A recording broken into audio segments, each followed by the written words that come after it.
Wells Fargo at Cash Company. Earn 2% cash back on what you want. Like a chic velvet party dress. The perfect petal paper lipstick. Vintage earrings with a mysterious history. And 2% cash back. What's going on, everybody? Joe here with you. It is November 7th, 2023. How you doing out there today? Let's get right into it. NHL on TNT. I got Erik Gustafsson here with me. I don't know if he's listening in or going to join on the broadcast today, but I will throw him in here nonetheless. Let me give you into the starting lineups. So for the Detroit Red Wings, head coached by Lalonde, it sounds like this: 7-4-1 on the season. Larkin, Alex DeBrincat, Lucas Raymond, Jake Woolman, and Moritz Seider. JT Compher, David Perron, Andrew Kopp with Ben Sherratt and Justin Hull. Joe Veleno, Robby, Fabbri, Daniel Sprong, Michael Rasmussen, Clinton Costa, and Christian Fischer. Only Mata and Shayne Goistisbehere the third pair defense, and Ville Husso should be the goaltender. In net, of note for Larkin, it was noted that he may take a maintenance day from the cross checks from Hampus Leno and Brad Marchand off that injured back that's been dealing with ears since Jimmy Benn from several years ago. He may not join in the lineup, but it seems like Robby, Fabbri will, and Christian Fischer might as well. For the New York Rangers, it sounds like this: 8-2-1 on the season, head coached by Peter Laviolette. Mika Zibanejad, Chris Kreider, Blake Wheeler, Keandre Miller, and Jacob Trouba. So the second line defense moves up to the first line. Vinny Trocheck, Artemi Panarin, Alexa Lafreniere, Ryan Lindgren, and Erik Gustafsson. Nick Bonino, Will Cooley, Capo Caco, Barclay Goodrow, Jimmy Vesey, and Tyler Pitlick. With Zach Jones, Brandon Schneider in the back end defense. I believe it's going to be Jonathan Quick in that today for the New York Rangers. So Rangers are dealing with some significant injuries as well. So Philip Hedl and Adam Fox are on the LTIR. And Erik Gustafsson still day-to-day. So that should mean Jonathan Quick draws into the lineup. But it's going to be a good matchup at MSG. Again, I mentioned the first 13 games are really important for the Red Wings. We're thinking they might go, 7-6, some combination like that. Well, they've already surpassed that. You get another win today, you're putting yourself into a good spot. For the New York Rangers, they finally get a chance to get some home cooking. But I'm looking forward to this matchup. Yeah, this should be a good one between Detroit and the Rangers. An original six matchup as well between these two historical rivals. So they beat each other a lot back before the realignment in 2014. But now they're meeting each other at least twice a year because of the realignment. We're going to need Ville Husso and Jonathan Quick. But this will be an even bigger test for the Rangers now about Philip Hedl, Erik Gustafsson, and most recently Adam Fox. The big question I have: will we see some boost from Keandre Miller and Erik Gustafsson on the power play? That's what I'm wondering, especially with Miller. Yeah, it's going to be interesting to see because you move Ryan Lindgren down on that side. And as you talk about Adam Fox, that's a primary power play proponent. That's not going to be there today. You watch Larkin, he is skating around. He does draw in the lineup. I imagine he would on that side because it's a national TV game. So we'll see what happens on this side, at least for the Red Wings. After this, you got a couple games against Montreal Canadiens, then you got the Chicago Blackhawks in as well. So the schedule will start to calm down a little bit, but how about a matinee day game essentially at MSG as we get the early start at 7:30 as this one's dumped in. So Jonathan Quick will play this one now. As it's picked up by the Blue Shirts, they're going to be going right to left. That's as this is flipped in by Barclay Goodrow. Take a look at it as Mo Seider. Put this in off the backhand. Recollected by number 71, but he fans on it. This is going to give an opportunity for the Rangers to make something happen. And Keandre Miller into the tip.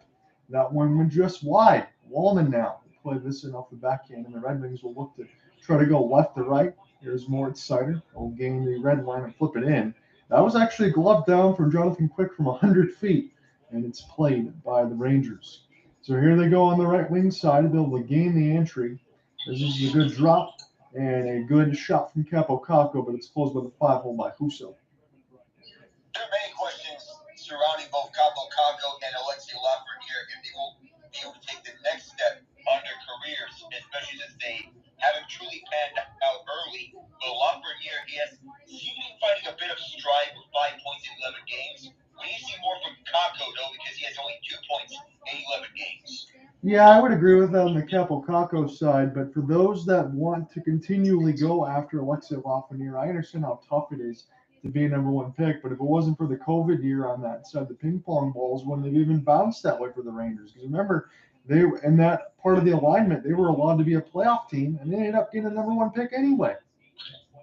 Yeah, I mean, things are weird over the COVID year because they got eliminated a qualifying round by the Hurricanes, in which I thought it was going to be an upset for the then jumpstart Rangers. Right. But, you know, anything can happen, and the Hurricanes proved themselves to be a better defensive team that year. But the Rangers getting Lafreniere first overall, you know, weird things can happen when you're in a playoff run. This pass went right through the blue paint, and the Rangers are off to a good start right now. The first shot just missed Husso, and this is picked up near the left side. Almost looks like a power play, but I swear to you that it's not. 2-0 in favor of the Rangers. Another long shot goes off the stick of Husso. So blue shirts are definitely on this early. Red Wings a little bit under siege here, as this is cleared down the ice by Ben Trot and across the red. Picked up off a couple of sticks and bounced off Andrew Kopp before it finally gets sent back down the ice. So the first 3 shots of the game belong to the New York Rangers. Here they are on the right wing side as well to gain the entry off of a chance and scores. What a beautiful shot in off the rush. Looks like Vinny Trocheck's made it 1-0. Beautiful rush by the Rangers and beautiful opportunities for them back and forth. And it feels like you mentioned this looked like a power play for them, even though it's 5-on-5 play. Man, this Rangers team has been buzzing. That second line between him, Panarin, and Lafreniere perhaps has been one of the better lines that they have had throughout, because we need to see more from Blake Wheeler. Just remember, we haven't seen a lot from him in his time as a Ranger, but they brought him in at a low cost. No risk in losing him. He underperforms, but Trocheck, he has been buzzing in year 2 as a blue shirt. Yeah, I really like this Rangers team. Again, we can talk about players that are missing and have gone from other teams like Vlad Tarasenko or Patrick Kane. There's been a lot of depth to go in there and try to get some wins. And again, we called that game against the New Jersey Devils when that was turned to be a complete laugher. But this one is anything but, as this is picked up now on the right side red line. Red Wings just trying to get it out of the defensive end. They've been stuck here for quite a while. Here's another chance for Jones. And this one pinballs near the right side boards. Rangers have it again. They'll fire it at the net. Oh, I almost thought that went in, but that went in behind the cage. And now this is an opportunity for the Rangers again. They're all over the Wings. Here's a chance. Jones will pivot. Put this in toward the right side. Spun by Barclay Goodrow. So again, it doesn't matter what line's out there right now. This is an opportunity to flip this one back in. Goodrow will take a look at it and gain the entry to the Rangers again as they get a gorgeous looking steal. Try to funnel this at the net, but it gets bounced back, goes in behind the cage. K'Andre Miller now. Jacob Trouba will crisscross. Artemi Panarin, the bread man's got it. Red Wings desperate to get this out of their own end, but they can't clear it. K'Andre Miller keeps it in. This is near the left side red line, now the right side. Husso swallows it up. He needs a whistle. Well, he needed that one desperately because the Rangers are heavily putting the Red Wings under siege left and right. And with Jacob Trouba getting that quick shot, and he was eager to make it 2-0. We know what he can do dating back to his Winnipeg days. And the Rangers, they know for his leadership and his offensive qualities and physical play with his heavy hits. Face-off win. It's being controlled by a couple bodies. Almost gets sent right out in front of the blue paint. Blue shirts have it again. Wraparound opportunity. Husso swallows it up, but it's loose. Now it's to the blue line side in the high part of the slot. This goes back to K'Andre. He fires into the screen. Husso finds it somehow. Wheeler was right on the doorstep. I mean, Blake Wheeler, he was out in front. He looked for that deflection, reunited with his Winnipeg boy Trouba and Chris Kreider, who else also being in front of that, eager to deflect pucks. That is the case on power plays. And the Rangers controlling this game early on. Hit the first 7 shots. I know I have 4 eyes, Alec, but I have to question myself. Do the Red Wings have 5 players on the ice? I know they do, but it doesn't look like it right now. Michael Rasmussen is in on the draw. I don't know if they got to go back to the original Road Reds at this point. Rasmussen can't win it. Trouba fires it, and Husso mercifully makes the save and gets another stoppage. The first 8 shots, and the first goal of the game is for Vinny Trocheck, and it's 16:34 in the first.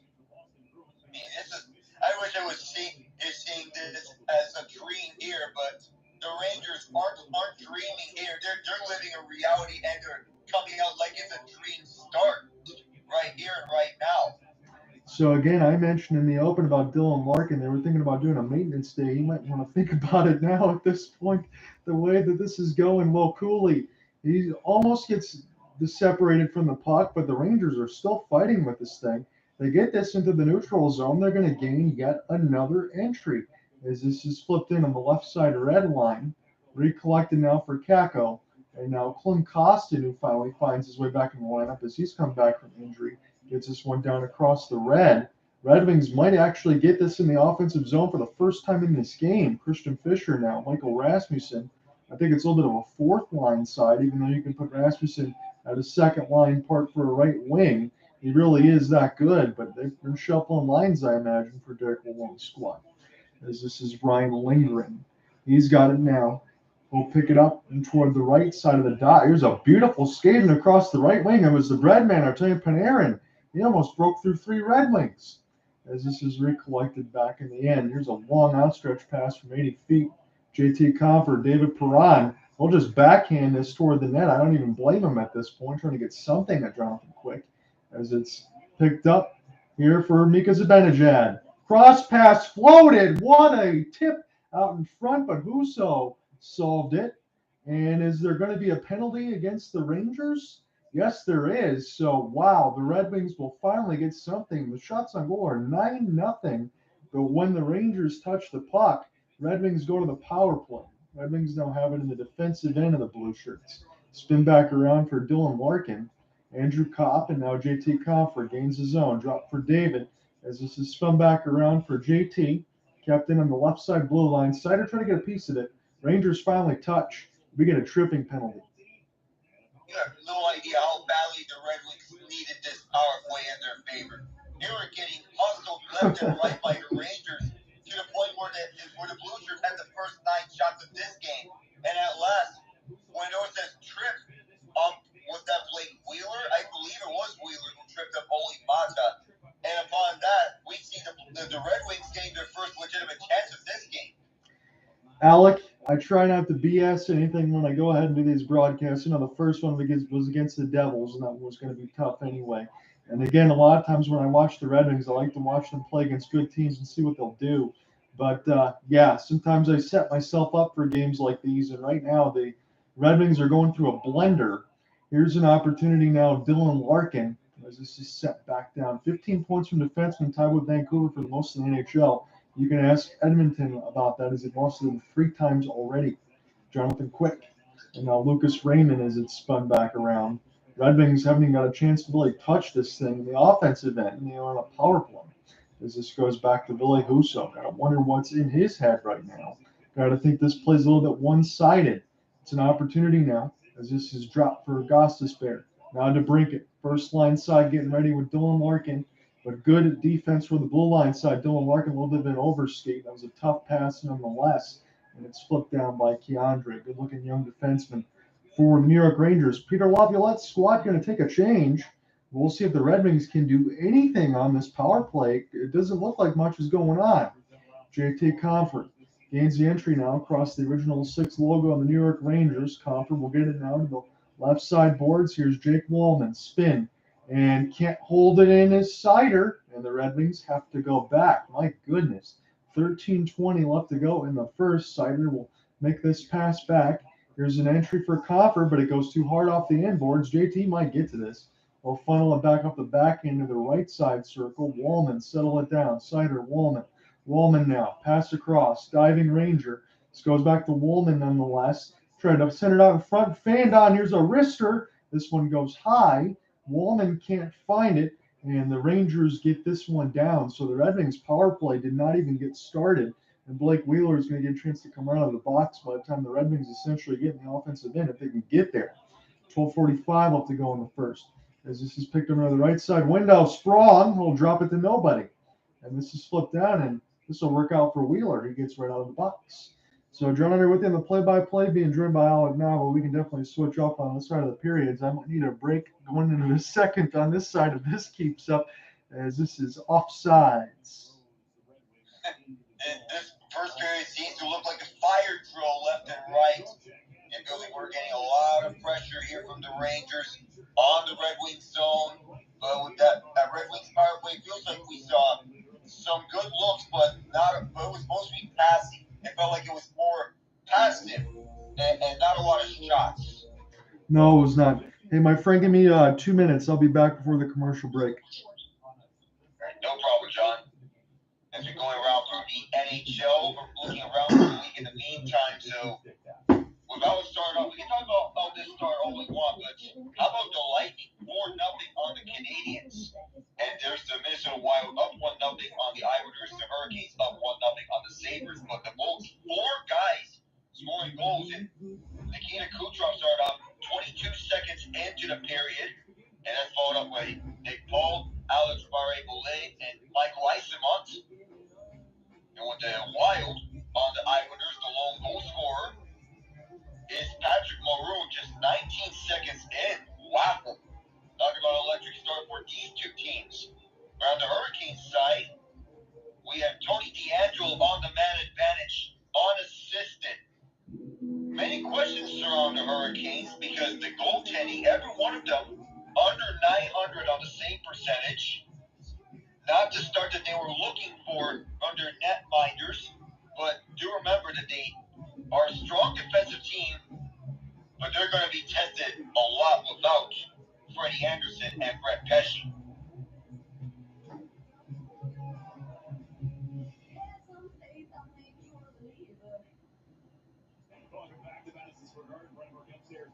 Downstairs, and banger life has begun for the New York Rangers. Without Adam Fox, they know they're going to do it for a while, at least 8 games after this one thing. That's for sure. And that's obviously a big loss. And for cap reason, you put them on IR, that's 10 games or 24 days. But right now, the Rangers have generated some offense from their D. I think Laviolette's going to be thrilled with that. There's 4 shots on the including the first one of the game by Andre Miller. All right, I'm back. Thank you for that, Alec. As we get back into the neutral zone side and for a draw, and this will go to the New York Rangers as they'll recollect for Alexei Lafreniere. Lafreniere gains the entry off the forehand, and this will be out then for Zach Jones as he'll pinch in as the Rangers sent that one right out in front. That could have easily been 2-0 if it would have found a stick.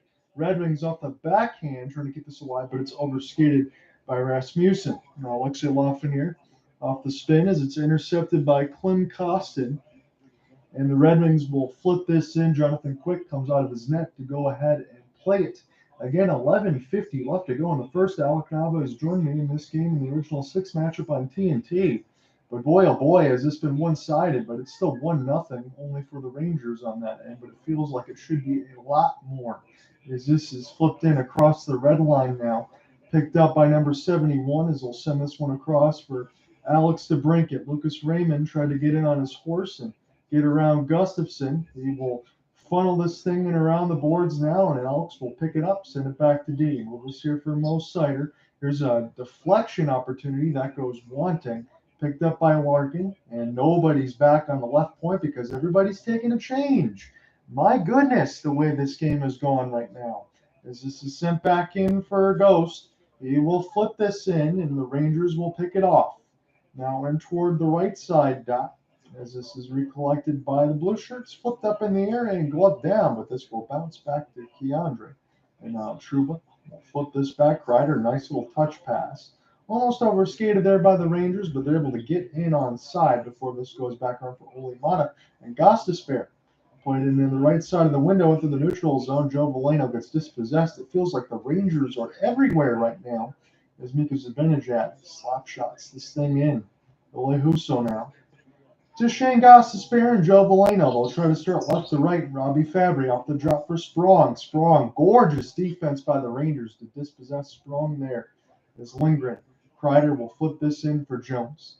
Now back to Jake Wallman. Wallman sends it back around the inboards here. Seider. This pass almost gets picked off as this is gloved down to the neutral zone anyway. And Zach Jones, he brushes it away again as Ville Husso gets a piece. Back in behind the cage, centered out in front of the blue paint. This will go to D. Sent down for Schneider. He'll try to fire it across. This is near the right side boards and backing around the cage again. Scapo Caco will try to get a piece of it. Rangers are there. They're moving this left to right. Jones will fire into the traffic. This goes off a wall and now picked up off a backhand short side opportunity as the Rangers are just firing everything at Husso. There's another setup into the right side dot. They'll fire. Pick it up in the right side red line are the Rangers. The Red Wings, again, they are under siege. They cannot get this puck out. Andrew Kopp, as this goes back here for Wallman. Maybe just let everybody take a change at this point. 11 shots to 1. 1-0 for the Rangers. And if you're a Blue Shirts fan, I see some fans standing and clapping, and why not? Their team has been excellent. Panarin, this gets turned over. The Red Wings are waiting 30 seconds to make a change, and it almost went right to the bread man in front of the paint. My goodness. And now Lafreniere will drop this one to the right side. It'll be centered out in front of the high slot. Here's some extra passing. A shot short side. Canceled off for Husso from Panarin. Now Clem Costin. Costin's got it. He turns it over as this is near for Fischer. And now Costin tries to pick it up. Costin delivers a massive hit. I'd be surprised if there's no penalty call there as Rasmussen puts it around the inboards. Wings have it now on the left side behind the net. Maybe they just want to hold on to this puck for a minute, but they can't do that as this is picked up now for Lafreniere off the backhand. The Panarin and the Rangers will spin back around. Keandre Miller, Jacob Trouba, and now Capo Caco. It's the Rangers and Peter Laviolette squad trying to get organized as this almost gets intercepted by DeBrincat. Now Keandre Miller will window this thing on the left side red line. And now maybe in across the neutral zone, a couple of spins. Rangers are just trying to find it. As it's stick chopped away by Chirap, but it's not out. Dylan Larkin will get a piece of it. What can the captaincy do? The Red Wings need something. And offsides. This has been a one-sided start, my friend. It's been a very one-sided, noticeably so. It feels like no matter what the Red Wings do, it feels like there are one or two Rangers all around them to shut that play down. There's to talk about which team is going to. I've been thinking about teams that are noticing about them possibly trying to adopt some styles from the Vegas Golden Knights. Perhaps the Rangers may have taken some notes, and when they're going after the under-the-radar moves, not necessarily the flashy moves like they did with Tarasenko and Kane, but some under-the-radar moves like they did with Bonino, Wheeler, and all the defensive additions like those two and Tyler Pitlick. I completely agree with you on that. I'll take it a step further. I know it's half jokingly. Maybe the Rangers are doing some of the things in the locker room of the Vegas Golden Knights like the Michigan Wolverines football team is, as far as the scouting sides of it, because their inside information in the way that they're playing right now, I mean, they're playing the lock and key type defense. You already have the elite forwards. I know Mika Zibanejad, Chris Kreider, Blake Wheeler, Trocheck, Panarin. Getting a little bit long in the tooth. But you can't tell me on the top six side they aren't loaded with talent. And then when they get Shesterkin back and Adam Fox on top of that, I still think the beat will keep on rolling for the Rangers as they'll look to rebound from the first-round efforts of last year. You know, I also agree with you on that because the Rangers, they want to go for better results as opposed to what happened last year. They want to go back to the roots of under-the-radar moves that can benefit them on a playoff push. That's what they did with Frank Petrano and Andrew Kopp and with Justin Braun with the additions that they made in 2022 that got them to the Eastern Conference Final. They want to replicate that and not 2023 when they got bounced by the Devils in the first round. So far, it seems to be working for Peter Laviolette, and we're seeing them dominate at even strength. And I know there were some young coaching candidates out there, but considering the way that everything is set up for the Rangers and it's a veteran-laden team, I think Peter Laviolette was probably one of the only choices that they could have made. Yes, they've been the best choice that the Rangers had to make, moving on from Gerard Gallant. Even though Gallant got you to the conference final, you need someone that can establish an identity on the long term. That's why you got Laviolette at the coaching helm.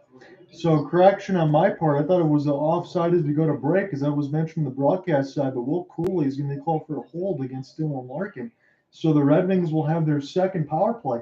They still have just one shot, and it's about 7:30 left to go in the first on their second power play. Here's an opportunity. Larkin, full fight, they'll break it! And Jonathan Quick looks behind him, but he made the save. Well, that was the best chance Detroit had on that second power play with Alex DeBrincat finding his fellow statesman, Dylan Larkin. and he was right out in front. Both of them coming in with such speed that can torch other defenders, but a great job by Jonathan Quick staying with the puck, showing his vintage form. He didn't have to do much tonight, but he has been sharp when he was relied on. So Raymond has it now. This will go back to the D side with Goistisbehere.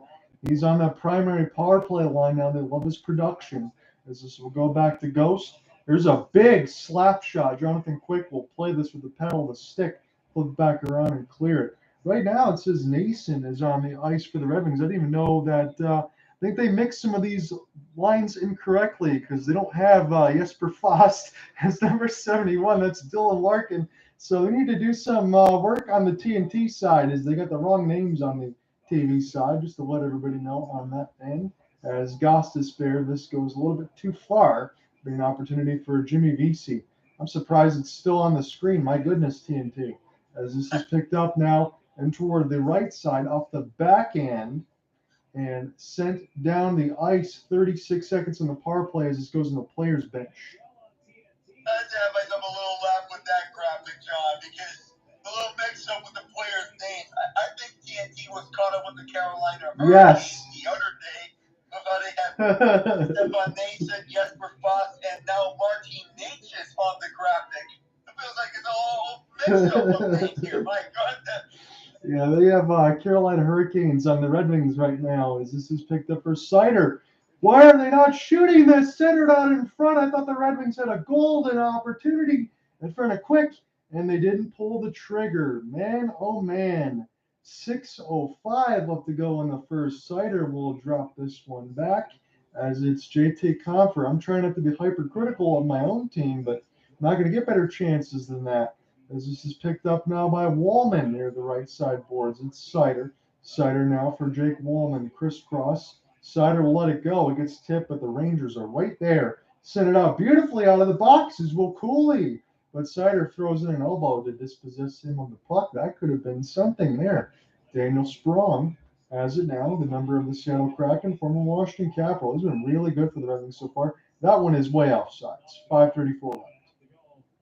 On the topic of current Carolina Hurricanes, perhaps I can throw in some former names out there, but without the TNT is mixing it up, I'm kind of low-key surprised that 37 was not mixed up for Andrei Svechnikov. Yeah, it was a complete mess, and I was calling it during the play-by-play. I said, wait a minute, did Steve Yzerman require somebody at the some type of trade that I didn't realize today? But no, it was just a little bit of miscommunication. The only reason I mention it like that is because we saw a little bit of news on the Twitter and X space. It is Jack Campbell Soup. He's been flat out released by Edmonton. I mean, put on waivers and a 5-year, $25 million contract. I thought this was something that he could provide some stability in net, given what he did in Toronto in his last season there. But it felt like, in the end, for Jack Campbell, felt like it was all flash in the pan and not what he could bring to Edmonton on the long term. This release kind of bummed me out because I thought he could be a stable number one guy given what he did in Toronto. But unfortunately, it all fell apart. And again, if you're another team, how do you even pick up that contract the way that he's playing? He might just be spending some time in the minors. And to regain some confidence with Bakersfield, perhaps. And maybe he could need that if he wants to bring back his confidence level up. I'm not sure if Bakersfield has the best prospect pool. I highly doubt it because we look at other teams and their prospect pools. We think of teams like Columbus, Buffalo, Anaheim, maybe Dallas as having some of the better prospect pools. So we looked at a couple of flashbacks that they're showing on the TNT side of the original 6-part in the 70s, which was pretty cool. But again, I'm not going to go ahead and throw out the names because I didn't see some of those that they were showing out there. But this is picked up now into the neutral zone, but we will get the face-off and we'll redo it. Rasmussen kicked out of the circle for the Christian Fischer against Vinny Trocheck. Speaking of former Carolina Hurricane, but he's on the Rangers now.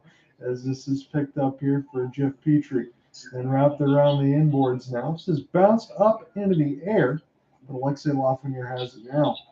And DraftKings, the over and under is 5.5 goals. That's kind of what's always set up in the NHL. I don't think we're going to get to that today. I'm just going to go ahead and say that unless the Rangers completely dump all over Ville Husso. They're already shooting a bunch of shots. They could get more. But I don't know about the Red Wings right now as far as matching that total, as this is picked up now for Jeff Petrie. He'll just fire it in. Again, he's a hometown guy that he's back with the Red Wings now after spending a lot of time with the Canadiens and the Pittsburgh Penguins. Backhanded opportunity through traffic, kind of looked like a hopeful one, but it's not going to find anybody. As this will go back here for Ghost, and he will settle it back down. 4:40 left to go in this first. When is this first period going to end? That's what it feels like for me on one side, but if you are the Rangers fan, you're feeling really good about the way that this is going. This feels like an automatic 2 points, as this is spun back around now and toward the right side boards. Blue shirts have it. It's not very contested as this goes into the bench. That was almost a breakout opportunity for Capocaco. You know, Kako was looking for something like this if he were to break out and get another good opportunity for the Rangers, because it feels like it was all Rangers up until that second power play for the Red Wings.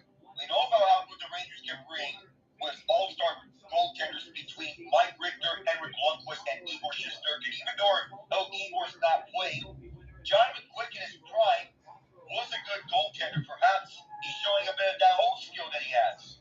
Yeah, he had a great start with Vegas to begin the year after being traded from the LA Kings. Columbus picked up by Vegas on that side, and now, after contemplating retirement, gets to go to the New York Rangers, who have a really good defensive core. And again, you have a goaltender that's a backup, but kind of a backup in name only, considering how good Jonathan Quick can be. So Rangers shouldn't be losing any steps, even though they're going to be without Igor Shesterkin for a few games, at least, not a whole bunch. As this is picked up, nice touch pass from Mika Zibanejad, and this is tipped. Lafreniere. This will stay in play. Be an opportunity for Valeno off the spin. This is recollected now for the Red Wings. They'll try to gain the entry, but instead they'll just try to gain the red one and take a change. I have not seen any kind of contact there as far as consistent offensive pressure other than the DeBrincat Larkin straight down the middle pass that didn't turn out to be a goal. But other than that, it's been radio silence. As this is picked up now, DeBrincat will get this one just out of the blue line. Raymond comes together on a hit. Both teams stayed on their feet as the Rangers will flip this back around Wolm and take a look at it. And now DeBrincat gets smoked, loses his glove. Keandre Miller, Trouba, crisscross. Miller will spin. He's got it now. And toward the right side as this will be sent back around. Opportunity here. It'll be Kreider off of a toe drag move, but this will go back to Keandre Miller and Trouba as a look to start again. Doesn't matter what lines that Peter Laviolette's throwing out there right now. He's rolling nothing but sevens at the craps table. His team's looking good. As it's sent back around for Jacob Trouba and Keandre. They're in their own end. Finally going to start to get some speed as Trouba will gain the red line and flip it in. Ville Husso has had to play on top of him, but he has only given up one. I think the Red Wings are probably fortunate at that right now. Alexei Lafreniere gets the steal. This is played between his legs. Pulls Zach Jones at the neutral zone, gain the red, and the Rangers will start again. With 2:10 left to go in the first, then Sherratt will flip this back around. As this gets intercepted, Schneider fires, and this might have bounced off somebody, but it's 2:04. We get a stoppage. This is still heavy siege for the Rangers, no matter what. Even though they haven't had a proper shot on goal, I've seen that as if Schneider got one there, the other first-round pick in the same draft class as Lafreniere. But Schneider's found himself to be a key staple on this Rangers lineup on an everyday basis. Now that he has elevated himself into that role full-time, not only as a defensive option, but also contributing on the offensive end. Right off the draw, walks in was Gustafsson, but Husso made a save. Can the first period end? That's what I'm asking. I wonder, because Detroit needs to get this first intermission badly in any way possible for Derek Lalonde to get an intermission speech to his guys. as this is picked up on the defensive zone draw. Again, I mean to call this straight down the middle as far as the broadcast, but what can I tell you other than New York Rangers domination? If I say that any other way, I'd be saying it incorrectly. As this is picked up now for Oli Mata. This almost gets turned over. Rangers have been all over this puck. It kind of feels like a force field when the Red Wings get in the offensive end. They can't just find a way to sustain it. As Quinn Costin takes a heavy hit. Cooley with a good outstretched pass. And this will bounce away from Capocacco. I think he's going to take a change nonetheless. And the Red Wings will gain the red line and a huge hit before one of the Wings can take a change. Holy cow, as this is sent back around for Keandre Miller and Trouba. This game has been nuts. Again, there is a glove and a stick that was dropped. Again, the camera, I wish it didn't cut, but I'm telling you, it was a massive contact. As this is picked up down to the left side red line, Daniel Sprong will collect off the backhand, quickly get dispossessed by Keandre. Red Wings do keep it in. Wallman has an out for Joe Veleno. This will drop back. Red Wings trying to get centered out in front, and this shot goes wide. They were trying to screen quick there as it's flipped back around Schneider. And now sent down the ice, but it'll be gloved down by Mo as he's got this one down. Gain across the red line side, Daniel Sprong. We'll see if he can get to it, but he's just kind of waiting in front of the net. Joe Veleno can't locate it. And now the Rangers will have it as Vinny Trocheck will dump it in. 20 seconds left to go in the first, and it really feels like the Red Wings be fortunate to go to the dressing room only down one. If they can't find a better effort in the second or third period, this game's going to get ugly. As this is sent down the ice, the icing is waved off. Mercifully, that is going to end the first period for one-sided, but if you're the Rangers and Peter Laviolette, do not change anything you're doing after one. That was a perfect period. It's as perfect as it can get for the Rangers back and forth, up and down, and Vinny Trocheck getting the early goal for the Rangers. It feels like they didn't do any wrong there. They had 12 of the first 13 shots of this game. That's how good it went for them. And for Trocheck, we're speaking of former Hurricanes. One of the former Hurricanes getting it done there. We're seeing hits aplenty for both teams, including Will Cully on Shayne Goistisbehere, another by Quinn Costin on, I believe, Brady Schneider. But everything has gone the Rangers' way. No Fox, no Kino, no Igor, no problem. You can't say it any better, Alec. Before we get into the NHL scoreboard, because the NBA election day, they're off on this side, so it's going to be all NHL. But, Alec, I'll just lay this to you as simply as I could. Yesterday, we talked about the panic index, and I know you went between 8.5 to 9.5. I know you're being a little bit kind there on the Oilers, only because it's early in the year, and I get it. I don't blame you. But on this side, I do want to talk about the score from yesterday before we get into today. Canucks beat the Oilers again, this time the third time in 4 meetings. It's 6-2. And I want to talk about one thing in particular because I know I texted you back and forth on that side. But McDavid trying to draw fights, and you had Draisaitl and Hyman and McDavid all in the box at once. Let me just ask you, what the hell's going on in Edmonton? I feel like I was being a little too generous the last time around on the panic index scale for the Oilers. Because initially I was thinking either 8.5 or 9.5 or somewhere between that. The Jack Campbell being put on waivers, and now that most recent loss for them. I feel like I may be with you on the panic scale going up to 10 now for Edmonton. Panic time has truly settled in for the Oilers. Now they need to go after someone in the worst way possible. It's not going to come easy. They're going to have to scramble and fast if they're going to get a goaltender. Because we don't know who Stuart Skinner truly is. No, and again for the Minnesota Wild, I saw a couple tweets on this. For the Oilers pick that they had, they could have picked up Jesper Wallstedt. Again, we don't really know who Wallstedt is on that side, but if you believe in young goaltending, Oilers could have had that. But I'll tell you, it doesn't matter at this point. If the Oilers continue to give up 4, 5, 6 goals a game, I don't care if you put Martin Brodeur in his prime back there. That's not going to fix everything. But I do want to ask you this. I know I saw the tweet from Paul Bissonnette. I put that one out there from the Spit and Chicklets podcast. Here's the thing on Thursday. I guess if you're the Oilers, you feel good about not playing a game until Thursday, getting days off. But they go to the SAP Center and they play against the winless San Jose Sharks 0-10-1. What happens? I don't think it's going to. I don't think either of us are going to say. But what happens if the Sharks beat the Oilers? I don't want to think about it right now because I can just only imagine the absolute chaos that's going to ensue in Edmonton and in San Jose if the Sharks were to win over the Oilers. Because there's the good news of the Oilers taking a bit of an extended break. Right. The bad news comes because you're facing one of the worst teams in hockey. It gets even worse if you lose to that specific team. Where the panic index may need to go up higher if the Sharks come away with the win, because anything is certainly possible here. But I may have a gut feeling about the goaltending situation, and it feels like no goaltender may be put in a position to succeed behind that defense. And I promise we're going to move on from this topic. I just got one more question.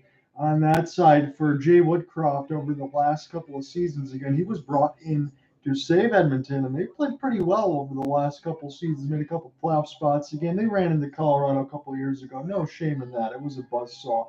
And then they got canceled off in the second round by Vegas. And look, I don't care if you want to go ahead as well and try to make Jay Woodcroft the fall guy. I don't care what coach you bring in here, Alec. That's not fixing the problem either at this point. Yeah, I don't feel that coaching is the biggest issue for Edmonton. Because Jay Woodcroft, don't get me wrong, he's a good coach, but he can only do so much with this Oilers team as they fall through this hole. Yeah, and again, I wanted to leave it at that. I wanted to make sure that we get our questions in and asked. I know on that side you mentioned with the Tampa Bay Lightning, we won't go back into that one, but it's still 4-0.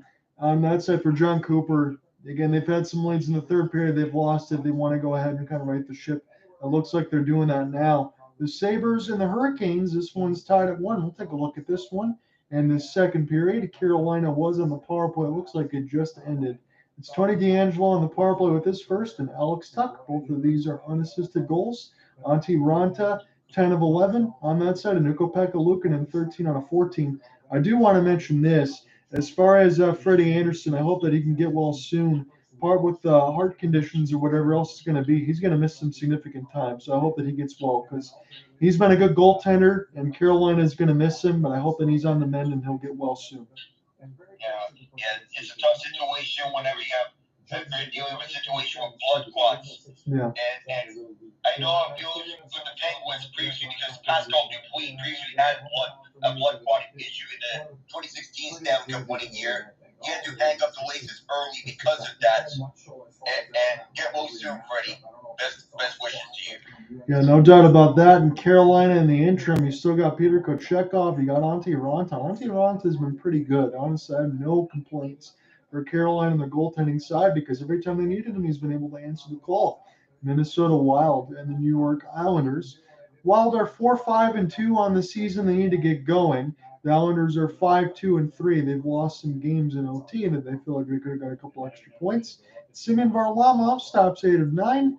Marc-Andre Fleury, 5 out of 6. Your goal scorers are Noah Dobson for the Islanders and Pat Maroon for the Minnesota Wild, assisted by Joel Eriksson-Ek and Jacob Middleton. With how Semyon Varlamov has been playing constantly for the Islanders and how good he has been for them, I mean, he has been putting up more numbers on the shutout department.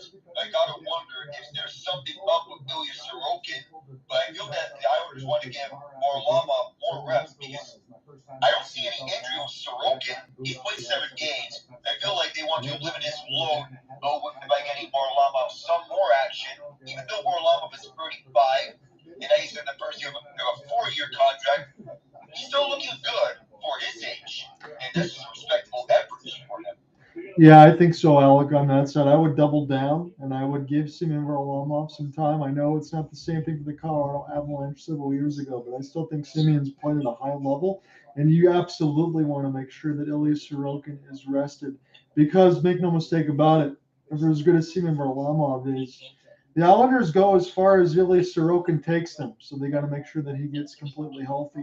And one other score, but we don't have a score on this side, but it's 13:02 in the first. We're scoreless between the Jets and the St. Louis Blues, 5-4-1. It's probably a little bit better record than I thought they'd have so far. Jordan Binnington stopped 3 out of 3. Connor Hellebuyck 7 out of 7. And again, we will see if the St. Louis Blues can start to pick it up a little bit with the personnel that they have. I know I'm not going to say full-scale rebuild, but when you have Jordan Kyrou and Robert Thomas, I mean, you still got linchpins going forward that when St. Louis gets better, they're still going to be on the team. Yeah, and for Jordan Kyrou, he needs to pick it up because you paid him that much money for the next 8 years to be your franchise guy, he and Robert Thomas. Both of them need to start picking it up throughout this time. But someone else that needs to start picking it up, Connor Hellebuyck. He signed a new contract this offseason to stay with the team, and he's off to a slow start for his standards. Yeah, and the same thing we say with NYI and Sorokin. You can triple down for Connor Hellebuyck as far as what they need for the Winnipeg Jets, even though Winnipeg Jets offensive personnel probably has a little bit more firepower. If Connor Hellebuyck doesn't play that same way, look, the Jets they can't fall on Varlamov. What do they have on the back end side? David Riddick, because they don't have one of the guys in Laurent Brossoit that went to Vegas. Yeah, they need Brossoit to step up with how he did in Vegas because that's not happening right now. And now that they brought him back, they need him to step up with the way that he played in Vegas, especially when he was with Vegas against Winnipeg, as ironic as this sounds, because he was a starter when Logan Thompson was out, and then Aiden Hill stepped up in his absence. So Vegas knows about next man up mentality. Winnipeg needs to show that same next man up mentality. And thank you for correcting me on that. Yes, I had it backwards. That's what I was thinking of, because I know that Laurent Brossoit, he was been moving around quite a bit, and he's back there with the Jets. And we'll see what he can do if Connor Hellebuyck continues to struggle. The late game on TNT, I thought about doing this, but I think I'm going to do the Thursday game between Seattle and Colorado. I didn't want to cover Colorado twice, but the New Jersey Devils and the Colorado Avalanche, that'll be one that I'm sure Alec and I will be keeping our eyes on. But Colorado Avalanche, I want to make sure that I get this correct. And I look at it, again, it was a 7-0 loss. We talked about that a little bit yesterday as far as the scoreline against the Golden Knights. But 3 of the last 4 games, 4-0, 4-0, and 7-0, they were shut out by the Penguins, the Sabres, and the Golden Knights. I think the Colorado Avalanche, I know they're without Jack Hughes and the New Jersey Devils on the other side. I think Colorado Avalanche comes out like a stick of dynamite. They're going to be looking to score some goals tonight and right the ship. So how they played against Vegas, it feels like they need to have a fire lit on their eyes after what happened at Las Vegas, because that was a clunker. You're not going to see that much from Colorado, but sometimes it happens against New Jersey. Even though the Devils, they're a tough opponent, this is a game that I can see as a bounce back game for the Avs. Yeah, I think they need one on that side. And since we're in the middle of this intermission, I don't have a bunch of talking points with me. I know we have no NBA stuff tonight, but let me just ask you. You got Penguins Ducks at 10 p.m. Eastern. How do you see that one going? For this game, I see it going as an evenly matched game, just like we saw last time around. But with the Ducks, they're on a hot roll, winning 6 straight. I'm going to go ahead and look at the standings, and I'll see if anything else pops out at me. Again, we watched the Boston Bruins and the Dallas Stars just the other day. That was a fantastic game. Not really quite sure how the Boston Bruins were able to get away from the 6-on-3 from the Dallas Stars after Heiskanen hit the post, but they're 10-1-1 on the season on 12 games played with 21 points. And again, the Vegas Golden Knights, they lead the NHL 11-1-1 in 13 games with 23 points. Again, as you mentioned with the Ducks, they have won several games in a row on this side, make it 6. They got 14 points. The Pittsburgh Penguins have 8. That is in the bottom of the Eastern Conference with the Ottawa Senators. But I still feel like with the personnel that Pittsburgh has, and I'm not saying it because Alex in here, I mean this on this side, I feel like they'll have time to turn it around and they can still find their way to get in the playoffs. Because I would imagine teams like Montreal and Philadelphia, we're already starting to see them on the downturn. I think that is going to continue as you can look for Pittsburgh to continue to move up. But on this side, I'm going to go ahead and blame myself. Again, I always thought the Kings were a good team. I didn't think the PL Dubois move was going to work out this well so far. But they're 7-1-2 in their last 10, and the LA Kings are 7-2-2 with 16 points. They look good so far this year. And so far, so good. It feels like there are no complaints with the PL Dubois move from LA's part, especially not from Rob Blake. It feels that they got a hot start with Dubois. He's having amazing chemistry with Kevin Fiala on that second line, right behind the trio of Quinton Byfield, Anze Kopitar, and Adrian Kempe. The question is, how long will this keep up until the flaws of the goaltending are exposed? Because with what we're seeing, the offense has been popping out, especially Fiala and Dubois. Yes, it has. I'm going to go ahead and look at the rest of the games on the docket here. We're giving you the scoring updates. Those will be tipping off shortly here, about a half hour, about 35 minutes from now. You'll have the Preds and the Flames, the Kraken and the Coyotes, the Devils and the Avalanche, as you mentioned, late game with the Penguins and Ducks at 10, and the Flyers and Sharks. That'll be at 10:30. That'll be the late game in the Shark Tank. As far as tomorrow, there is not a lot to look forward to on the docket. You do have the Sens and the Maple Leafs and the Panthers and Caps on TNT as the opener, but the late game on TNT tomorrow, that's going to be one that you're going to want to tune in for. The LA Kings are 6-0 on the road. Again, 7-2-2 on the season. They're going to be playing against the Vegas Golden Knights at T-Mobile Arena, so don't miss that one tomorrow at 10 Eastern. Next week, the Royal Rumble. That's not WWE. We speak of scoring updates. Flight 55 in Winnipeg. Mark Scheifele on the man advantage from former King Alex Iafallo and longtime stalwart for the Jets, Kyle Connor. He's been more known as a goal scorer. He gets a secondary assist. But that game between the Kings and Golden Knights, which what we consider the Royal Rumble, because the Kings undefeated on the road up against the Golden Knights, who remain the class of the league up there with the Bruins. Here's the thing I never thought I would say to you on this side, but I feel like it has to be said at this point.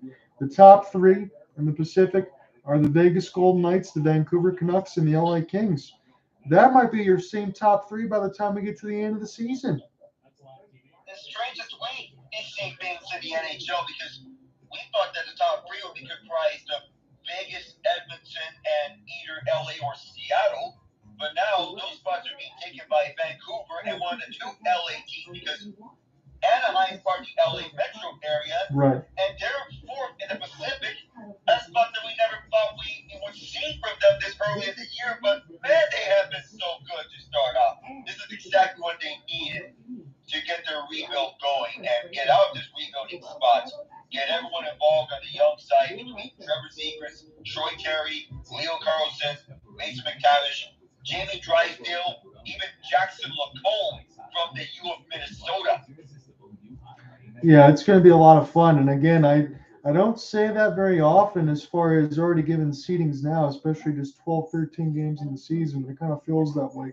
Everything else in the West and the Central, between the East and the Metro and the East and the Atlantic, that's definitely going to have a lot more movement. So nothing is going to be decided. It should be very competitive.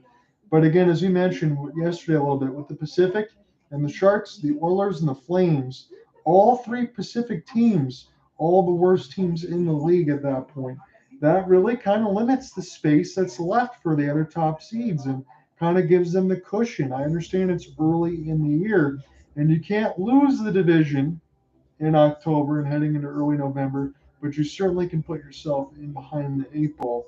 And that's what the Sharks, the Oilers, and the Flames have done so far today. It feels like that. But when you look at the Sharks, it feels something as if when you trade away Erik Karlsson, even though you were bad at home last year, yes, he had a Norris Trophy winning year, he had 100 points, and it feels like you're embracing the rebuild. Okay, and when you have Logan Couture, Tomas Hertl, and several anchor contracts, it feels like you're affording to take a lost season. And, with my career, which direction that the Sharks are going, I might not blame them for affording to take a lost season because they're showing the direction of playing long-range games with their stats. Build their confidence on the young guys like William Eklund, Thomas Bordeleau, Will Smith, everyone involved there.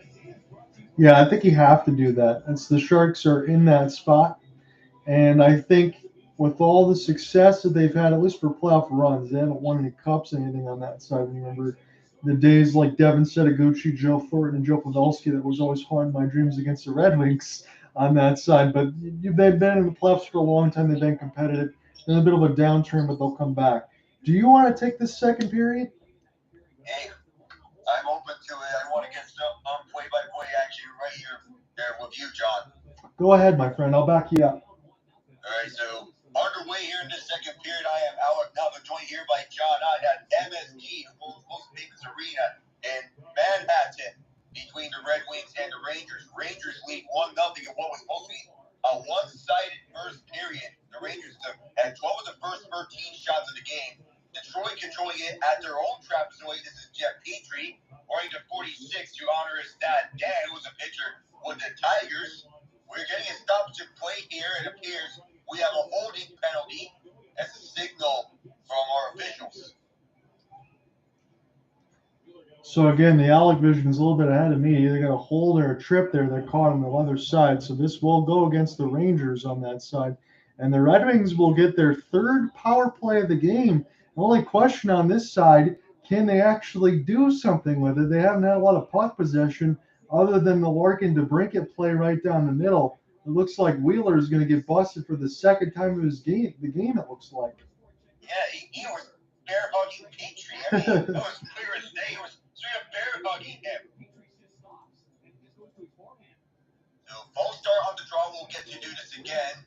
This is being anchored by JT Compher at the dot at the right circle. The Rangers get a big face-off win, and they'll clear this down the distance, where Ville Husso will just come out to his left and leaves this behind for Seider, who is quarterbacking this power play. He, Daniel Sprong, Andrew Cobb, JT Compher, Jake Woman out there. So it's the second hit to begin things as the Red Wings go to the net.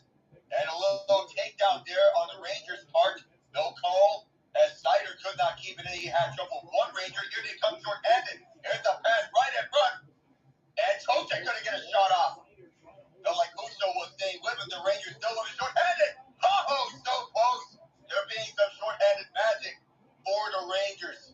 But so close, yet so far, the Red Wings now pick it up. Cannot drive it in there. Met at the line at the left side. And the Rangers, good job there. 47 seconds into the man advantage to force an offside.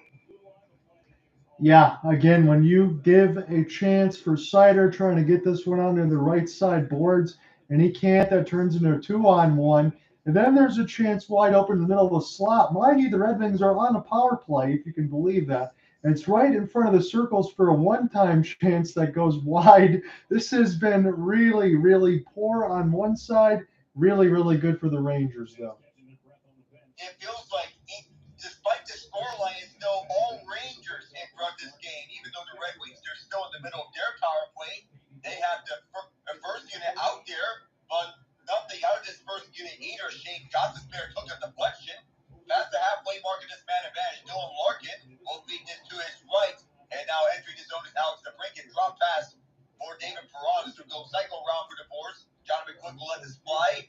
Rangers trying to clear this out. This slip right by through a Red Wing. And then this goes all the way down to the trapezoid and Detroit's head at the right side of the rink. Red Wings wearing their road whites, red sweatpants. Goistisbehere, quarterbacking this power play, shot this one in. Went off a Red Wing. No, it didn't. They're going to say it went off the wall as Lucas Raymond could not settle it down. And this will be called an icy.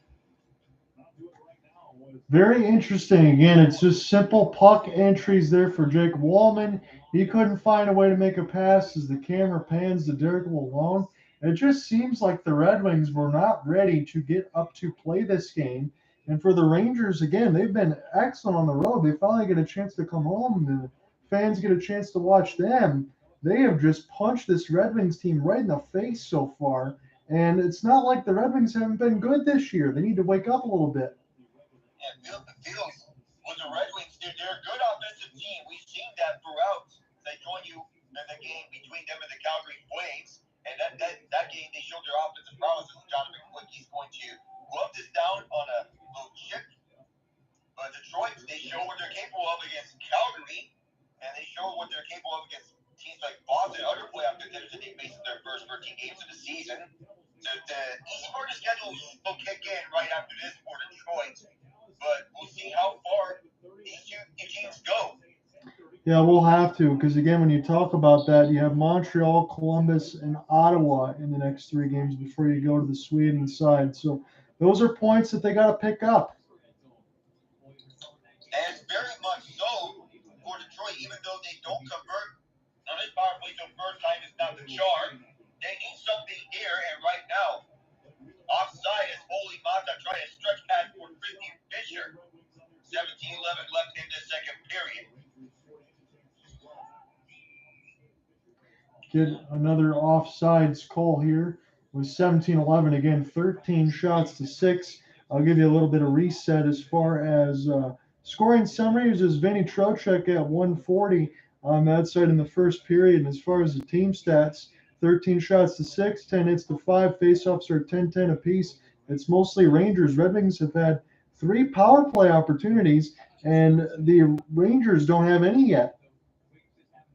It's been amazing because normally we would see the Rangers on the power play, and they would capitalize on the majority of them. But so far, the Rangers playing a more defensive game, while the Red Wings are getting shut down by set defensive game. The Rangers trying to attack once again, as Detroit said, is controlled at the right point. Now at the right circle, Erik Gustafsson drops it right back to Alexei Lafreniere. Lafreniere, a long shot. This goes wide. He looked for deflection. Michael Rasmussen could not clear. It was a good shot by Ryan Lindgren over the glass to glove this one down. Lusso will bring this one out, and Detroit can now fling this right through. John McQuick slows it down so that Gustafsson can pick this one up. Puck is still loose behind it. It's now controlled by Ray Schneider, who just moved this on over to the left force and then tic-tac-toe across. It's Lafreniere sells it where Schneider has deflected, got over to Lafreniere, shakes off a man. Could not control this any further. Detroit cannot clear either. Held in by Will Cully. Cully is going to the high slot now at the top of the left circle, watched by Danny Sprong. Cully will shift over to the point, and now a handoff for Zach Jones. Jones dancing his way to the slot, and a low shot. Lusso had to make a save on that one. That could have been 2-0 Rangers. And now Detroit clears it out, and up they come with speed. The Red Wings look at the far side of the boards. Now Joe Vallejo behind the net at the near corner shakes out Cully, and now pass back to the right point. Now Mata will hand it over to his right. Long shot save. Here's a rebound test. This goes wide above the glove. Quick. Goistisbehere. Who's he passing to there? Felt like he had nobody there to his left, and the Red Wings were forced to regroup. Now here's the Rangers with it. Zach Jones will just hand off as the Rangers will take their time with their line changes. Schneider will go back to Jones, and now here's a long stretch pass that took a deflection. Blake Wheeler the first to this puck at the far corner to go over to the left side for all reliable Chris Kreider. Now behind the net is Wheeler, former Winnipeg Jet captain. Give it go for Kreider as he controls this puck and then backhands it through. This goes back to the right circle for Kreider. Will lose the puck for Mata. So the danger zone for Detroit as they're getting away from several Rangers. Just no matter where they are, it feels like there are 1 or 2 Rangers that shut down those plays. But here's Detroit controlling. Long stretch pass with the middle gets deflected off a Rangers skate. Gustafsson now picking this up at the near corner. Hand off at the near side. Barclay Goodrow in control onto the left side. And now a dump and chase by Ryan Lindgren. This will be picked up by Ben Sherratt. Several Rangers in the way of this puck, but now the Red Wings will start things up once again. Here they come. JT Compher, former Av, will just chip right this through at the near corner, right back for Sherratt. Sherratt's shot blocked. Didn't even come close to the net. And a pass blocked. The Red Wings able to keep this in by just a slim margin. Dylan Larkin cut off there. And now a backhand pass from Lucas Raymond to DeBrincat. Now Larkin with the puck, and DeBrincat shoots. Oh! Nice 5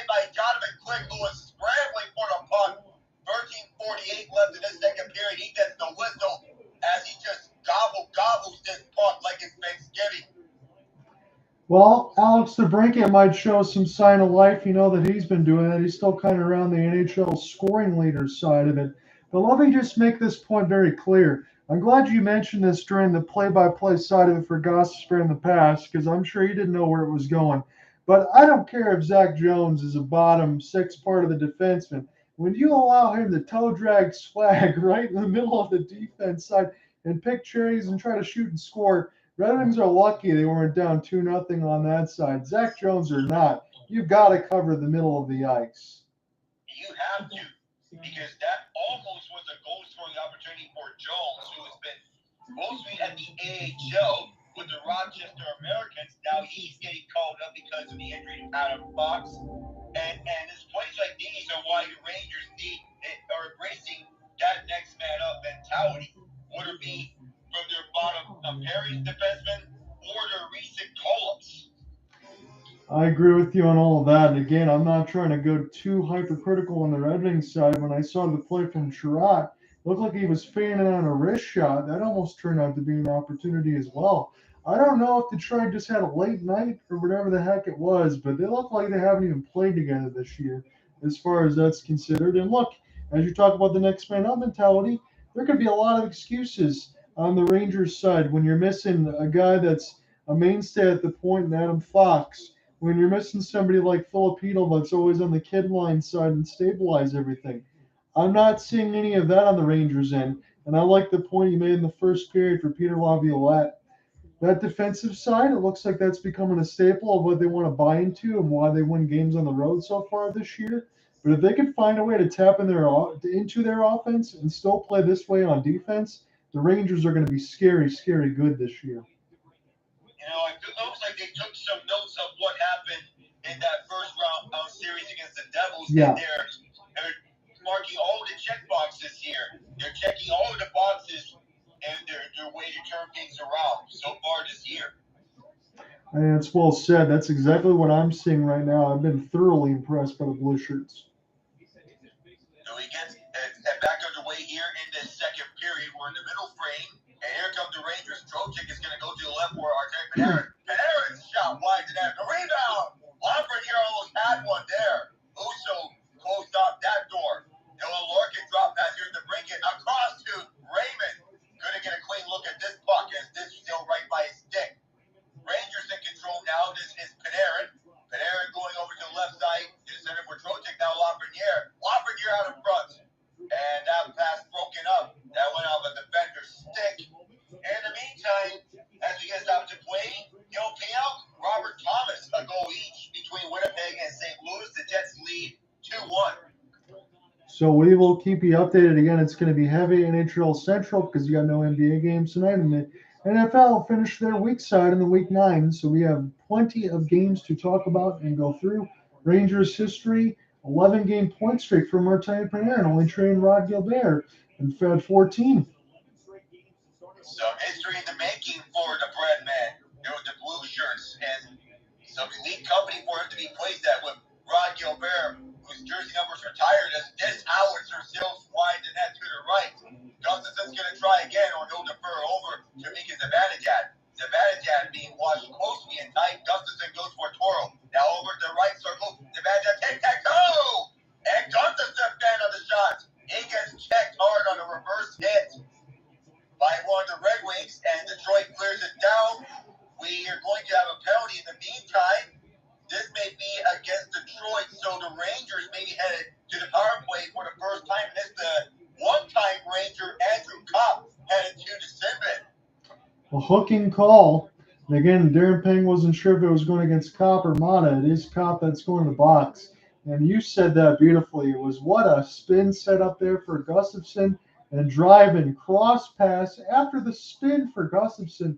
And Kopp, I think he had to do it because Gustafsson might have put that out of the air and made it a 2-0 game. But what a play. You're not wrong there, John, because that felt like it was a necessary penalty to take. Don't risk giving up the 2-goal deficit. Just commit the penalty to make sure they have a lesser chance. And the Rangers score! That might not matter much anymore. Erik Gustafsson gets the initial shot. We're not sure if Kreider got a stick on it. He may have. He does what he does best.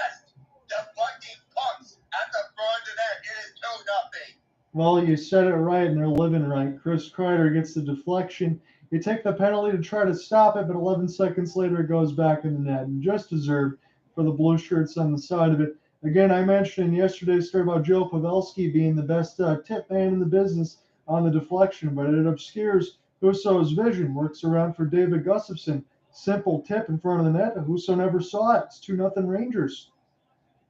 Yeah. Between Joe Pavelski and Chris Kreider, these two, they're the best at the business in tipping pucks in the front of the nets. Kreider now has 75 tipping goals since the 2015 season.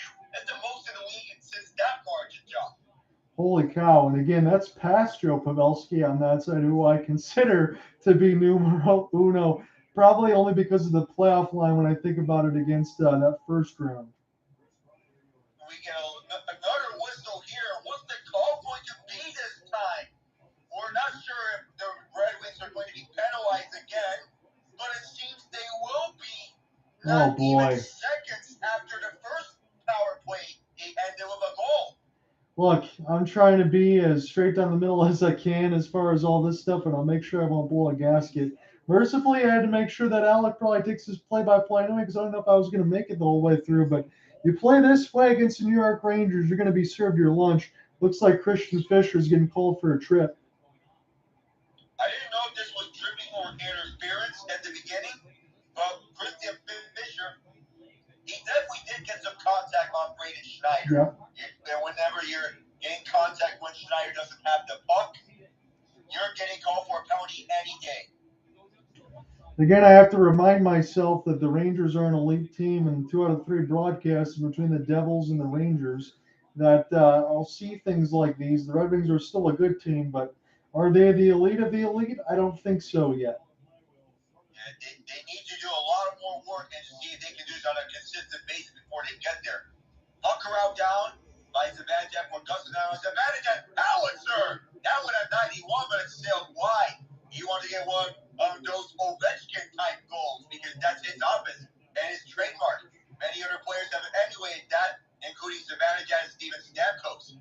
Puck over the far side, contested now, and another goal! Vincent Trocheck at the high slot.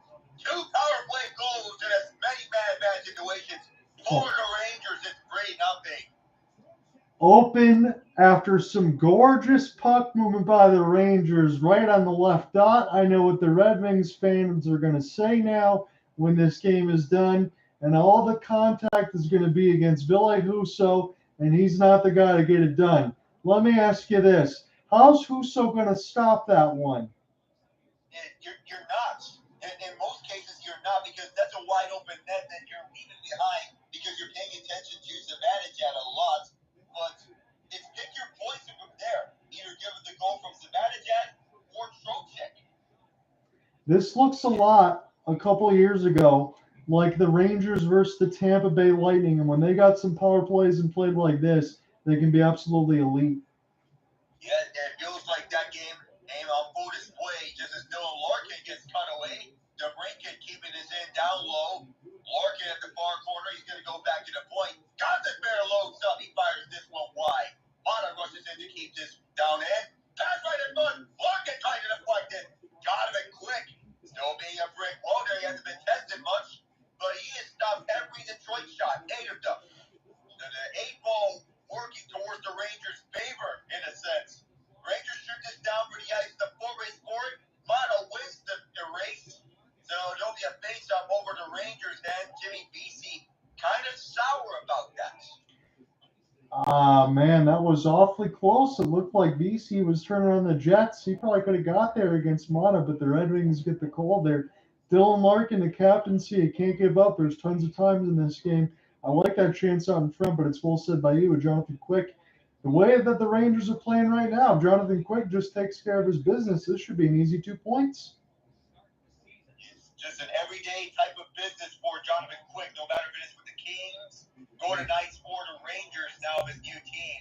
And New York teams are really doing well right now as Oliver Wahlstrom scores on the power play. We speak of New York teams and power plays. Well, they've been doing well in that area. Daniel Sprong is being forced back to his own end by Tyler Pitlick. Good defensive effort from the Rangers so far in this game, as Joe Valeno is going to skate this up through the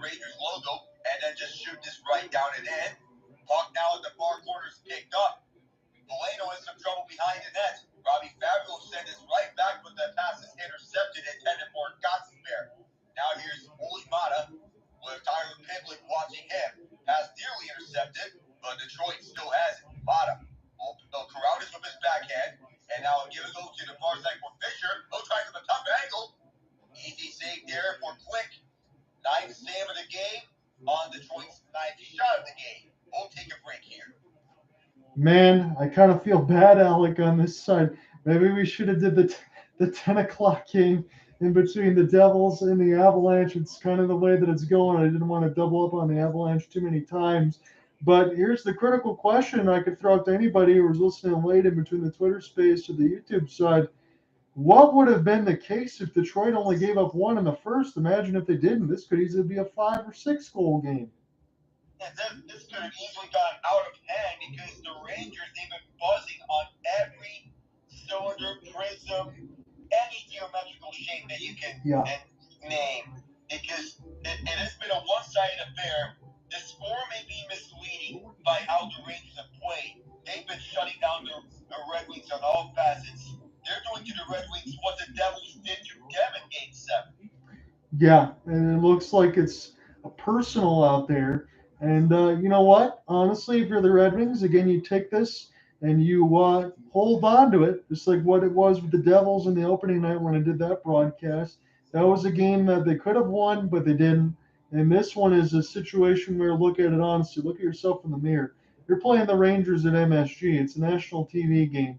If you're not ready to go, anybody can make you look silly. And all these third period comebacks, I will say this, for the Red Wings, again, they've had them against the Bruins. They've had it against the Islanders.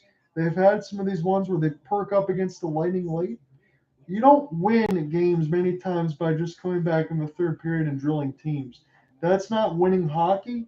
That's not going to work forever in any of these games. And this should be a big wake-up call. And I would expect when the Red Wings get a chance to play again against the Montreal Canadiens that they got to bring a much better effort here. And they need a complete turnaround when they face the Canadiens because comebacks are not the typical way of winning games. And that's not a winning brand of hockey. No. The Toronto Maple Leafs can attest to that last night. So can the Florida Panthers when they nearly lost on a comeback by Columbus, but erased that with a comeback of their own in the third period and overtime. So we'll see the way the rest of this goes. My only question now, Alec, is how many more are the Rangers going to score? That's what I'm feeling right now. But take away the play-by-play. And they nearly had one on a one-timer for the left circle from, I believe, Trocheck because they thought it was a right shot player. But it's still a 3-0 hockey game. The Rangers are doubling the Red Wings in the shot total, 18-9.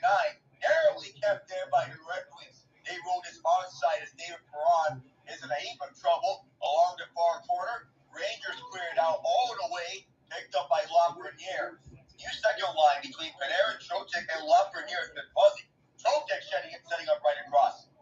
The pass wasn't there. The Red Wings took it away. It's a long shot that was bouncing in front. Ville Husso got a piece of that. Puck now behind the net. Mata having trouble with Trocheck. Trocheck, nice takeaway there. Lafreniere, Panarin! Ho, ho, ho! Nearly another goal for the Rangers, but so remains a 3-0 hockey game. Panarin could have had another one on that second line. They've been buzzing here. Pass out of front. Panarin scores! There it is! Lafreniere to the bread man. It is a 4-0 hockey game. Panarin is just sitting wide open in front of the blue paint. What kind of defense are the Red Wings playing? Did they not think that he's going to put that in the top of the right corner? You can pull Ville Husso if you want and put in James Reimer, but he's going to feel the pain right now. Mata and Goistisbehere, they get a chance to get a piece of it, but Mata immediately loses it to Lafreniere, and nobody picks up the bread man.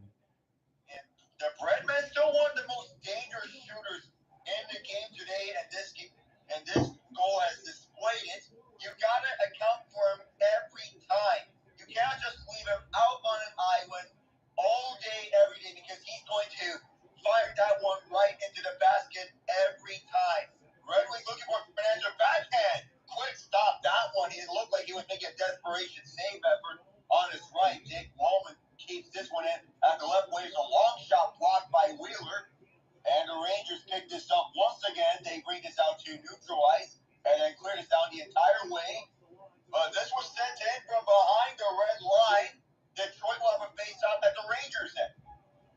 Well, Alec, this looks like a good old-fashioned, you don't have dental hygiene and you're taking more drills than you would at the dentist.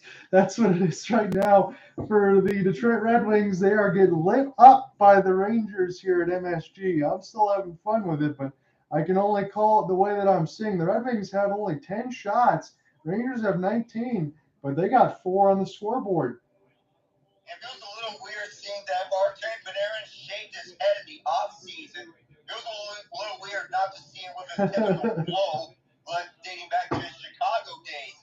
And both teams are batting. We put a puck over the far corner, pass in front was blocked off. Perhaps it was Wheeler, and the best defensive forward on this possession for the Rangers so far right now.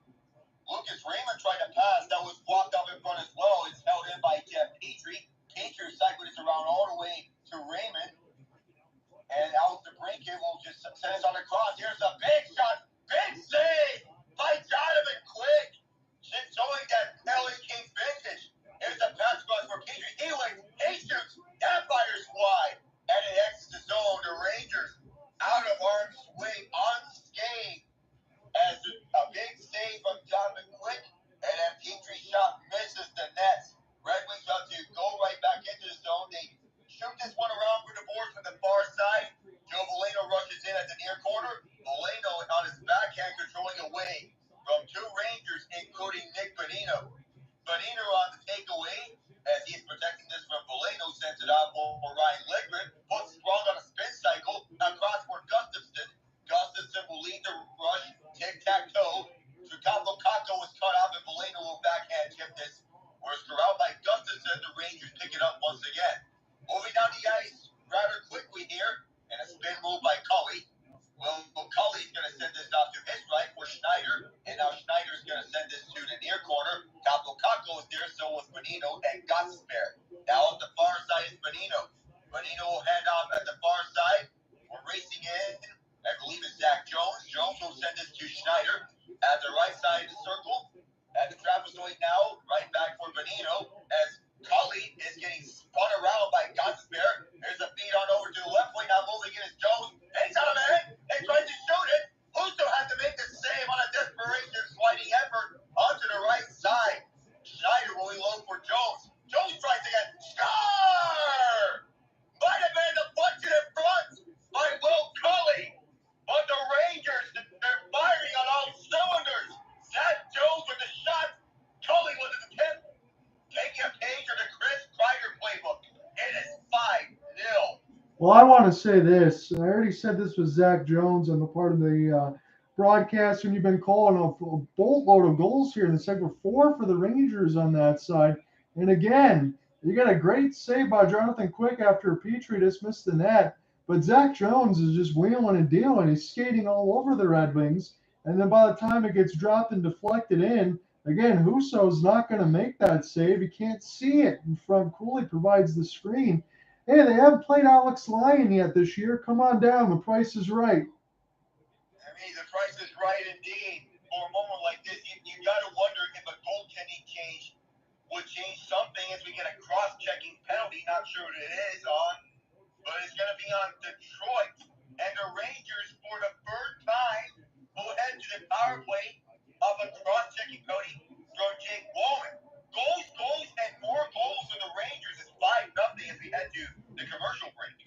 Well, I'll tell you this, everybody on the YouTube side. Again, I know sometimes people will listen in on this a little bit later or on the Twitter or X space. If Alec wasn't in here right now, I probably would have blown a lid on this side and maybe lost a voice, lost some kind of gasket here. But I'm keeping it together. But I mean, come on. The way that I've seen this in between the Devils, and now I'm seeing this against the Rangers again, there are some people that talk about the Red Wings aren't an elite team. And I get it. I still think they'll be in the mix. But let me look at this just honestly going into the commercial break. Just honestly. In the sense of Ben Sherratt and Jeff Petrie. Again, I like Ole Mata. I think he's been a serviceable defenseman. But in between Ben Sherratt and Jeff Petrie and Justin Holl, who's not playing today, those are probably 3 defensemen that would be moved on if this team was in a spot to at least compete and be elite. Same thing for Daniel Sprong or Klim Kostin or Christian Fischer. Those are good back-end guys right now. but on a championship team, would they still be here alongside Austin Czarnik? No, they would not. So this really does tell you, for as good of a start as the Rings have had, with the hellacious schedule that they've had, there is still a lot of work left to do for Steve Yzerman and company. A lot to do with this Yzer plan that he is commencing here in Detroit, and it has its highlights for what's provided with the major signings such as JT Compher and Andrew Copp, but it does have its moments where it can derail just a bit. And you mentioned about Ben Sherratt, Jeff Petrie, and Justin Hall. Who knows if these are contracts that can be moved up in the offseason, but so far it looks like they are. Yeah, again, they're still trying to make moves. And again, even though Yzerman's in year 5, you really kind of think about it as a year 2 or year 3, because when you had guys like Franz Nielsen, Justin Abelkader, Jonathan Erickson, Jimmy Howard, there really wasn't much for Yzerman to do. So when you play teams like the New York Rangers, you might see nights like this.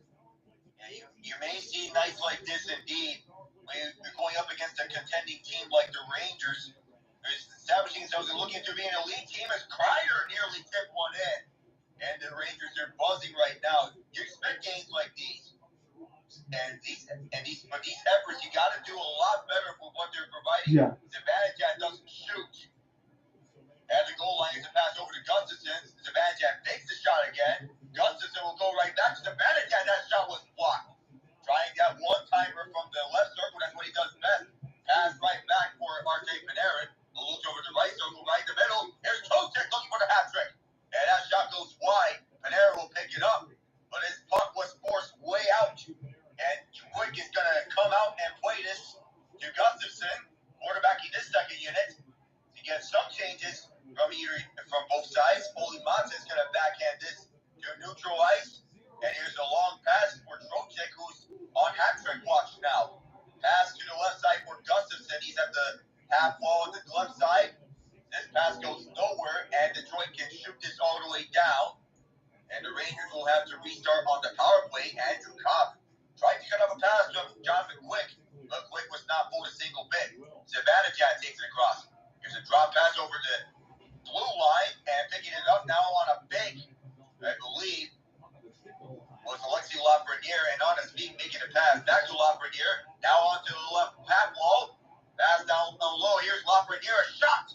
And that was grabbed a piece up by Uso on the puck. And a long shot rebound. Uso got two of them there. Red Wings can't clear. They're still under heavy siege from this ferocious Rangers power play. This puck goes down in front. And the Red Wings finally kill off a penalty. They badly needed this one. And here's a shot from Compher. I've got a piece of was Quick. Now a give and go on neutral ice as one of the Rangers gets decked at the red line. Hip check. You don't see those shots nowadays in the NHL, but they're still alive and well here. But that last hit, Detroit moves this in over the far corner. Rangers first to the puck. They're trying to clear the zone, and they do so. And backhanding, this was Goistisbehere who turns it over to the Rangers, and the Rangers can't find anything on this chance. Now moving on back is Raymond, who stops, now shoots at the left side, and then the second one, those two were blocked. Rangers pick it right back up. Larkin tried to glove it down. This puck sails over his head. Detroit brings it right back in. This goes around for the board to the far side for Raymond. Oh, bad on this pass. Rangers pick it up and are moving with numbers at the 3-on-2 the other side. Pass across for Kedlick, who fires. And that man caught iron, or Uso may have got a piece of it. Pass back to the point, out of high slot.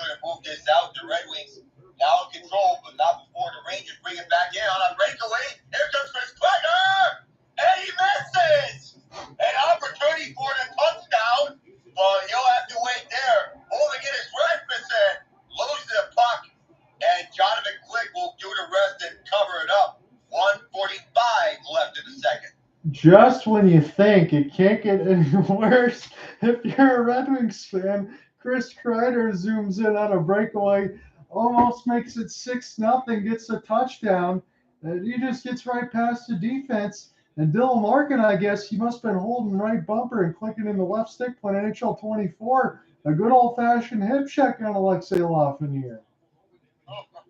You don't see it always often nowadays in the NHL, but it feels like we're watching NHL 24 on full display with that hip check.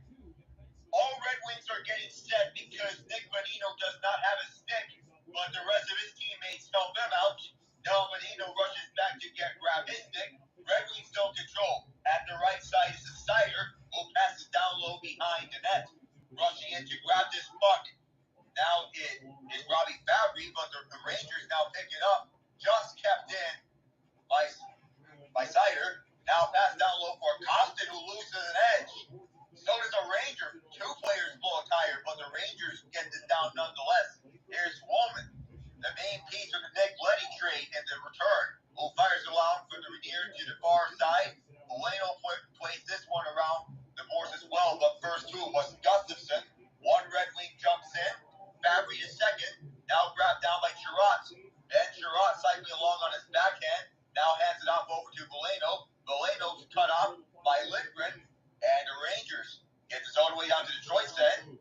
Low stick there from Lafreniere, but he couldn't do much as this reached to one Red Wing. 31 seconds left in the second period as Detroit clears from their own zone. 27 to go. Well, it's been a very one-sided contest. 26-12 for the official shots in favor of the Rangers. 20 seconds to go.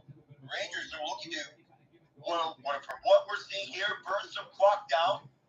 Not taking any chances here, they're just shutting the Red Wings down the rest of the way. 10 seconds to go, and the Red Wings on a 2-on-2 bring this across. Here's Daniel Sprong to the outside. He may have gotten tripped up. And Jacob Trouba is going to touch it up. And indeed, the ref scene is called. The Red Wings go to the power play as Trocheck, one of the rarest lowlight from Lee's display from this game, trips up Daniel Sprong. Or that was Keandre Miller, excuse me. Well, the Red Wings will have a power play to at least work with to start the third period. Hey, I'm almost at the point, Alec, I would let you finish the rest of this game because I'm scared that the Rangers might score 10 the way that this is going, but I'll manage up for the third and see what happens on that. I appreciate you getting all these goal calls in. At least I gave you a full workout. You must have felt like you called 2 periods in one.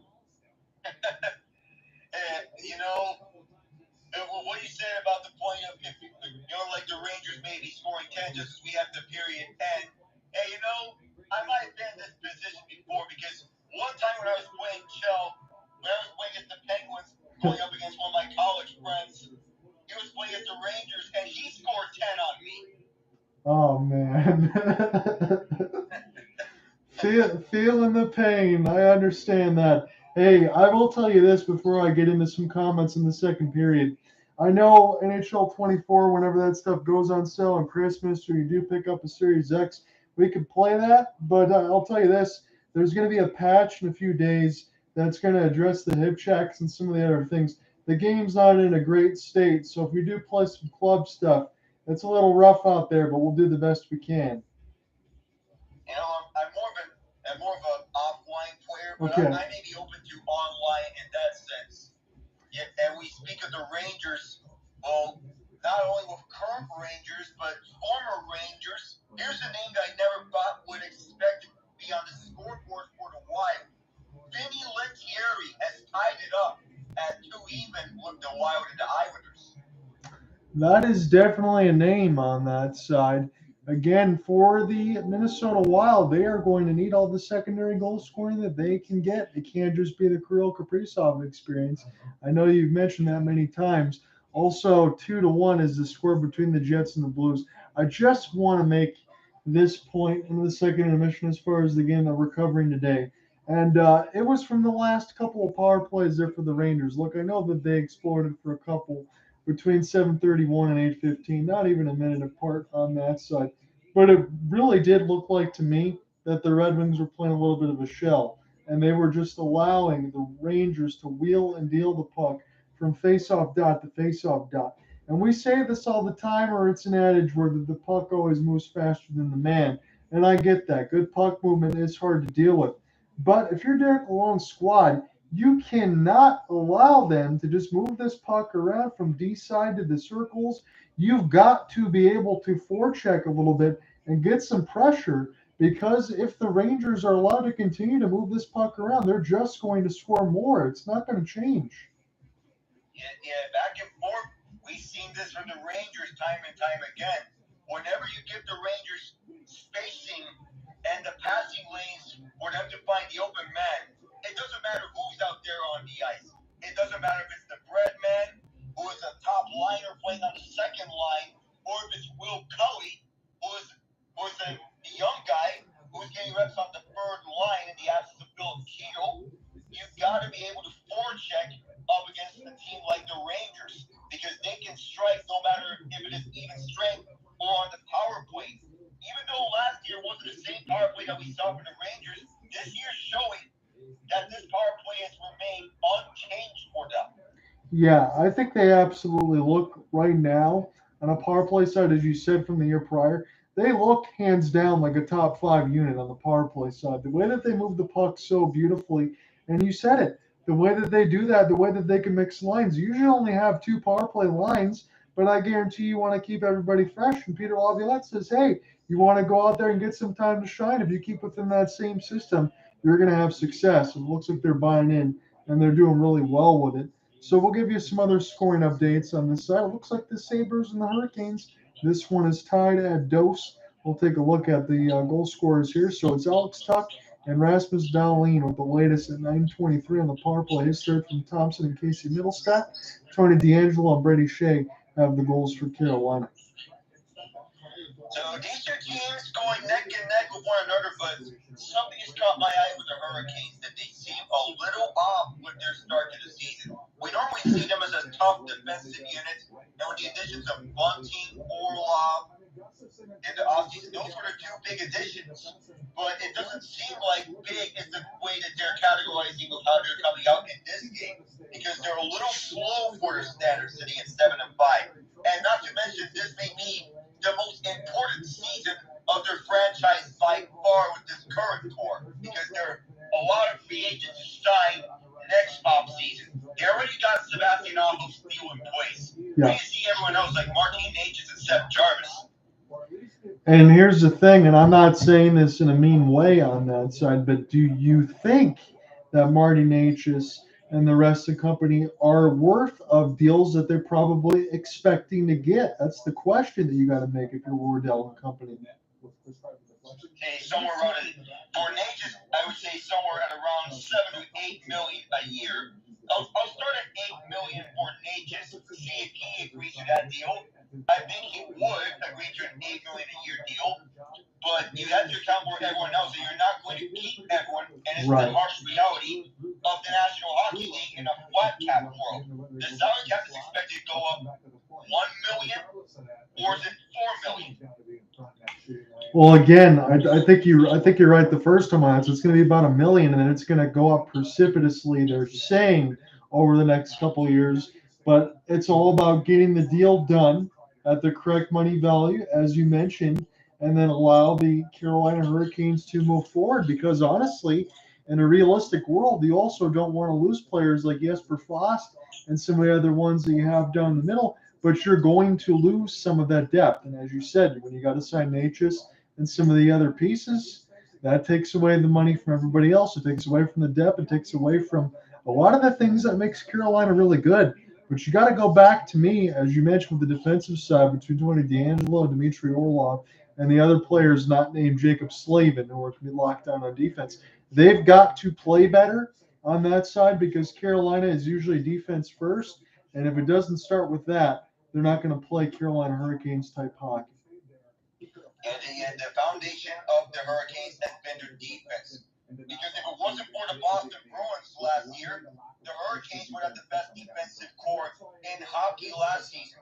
That's how they won their games throughout the Rod Brindamore era, by emphasizing on defense, led by Jacob Slavin, their anchor throughout this time frame, throughout the last 5 seasons. They need to break out of that funk if they core can make a deep run and perhaps a Stanley Cup run, because this year's their best chance to do it. Yeah, and again, it really does feel like the Hurricanes have been one of those teams I think you and I and the rest of the world have been picking to be at least the top four. That's where they were last year. Again, I hate to go back to and mention with the stuff with the Florida Panthers and how awful that must have felt for Hurricanes fans to lose one goal games like that.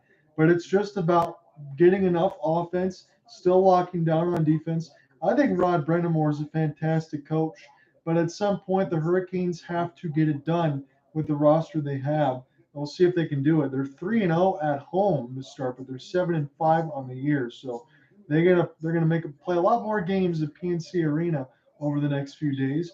We do have a scoring update. This is very early. This is 40 seconds in. Ellie Tolvanen from Yanni Gordon, Jamie Alexiak, as the Kraken are up 1-0 against the Coyotes at Mullet. That time is the Kraken stealing the mullet magic from the Coyotes. Just 40 seconds in. They don't know about what mullet magic can bring. They won 21 games at Arizona State University, the Coyotes, but this is a quick start for the Kraken and one that they needed. I put the Kraken at between a 4 and 5 on the panic scale because it's a slow start, but it feels like an on-again, off-again team. So I'm leaving it at that. I said I'll revisit it later on the year to where they would stand on the panic scale, but it's a good start for them. But sometimes it's not about how you start, it's about how you finish. And we'll see if they can do that because the Arizona Coyotes have already shown themselves this year to be able to score a lot of goals in certain games. And again, I'm noticing, Joey DeCourt is in net today, but he is getting a lot more time. And Philip Grubauer is kind of playing like the Philip Grubauer in the regular season. Again, for those following along at home, that's not good. They need the Philip Grubauer 2.0 in the playoffs if the Kraken kind of want to make that same run that they did last year. They're still capable. As Alex said, between 4 and 5, I was completely in agreement with him on that side. The number is right there for me as well.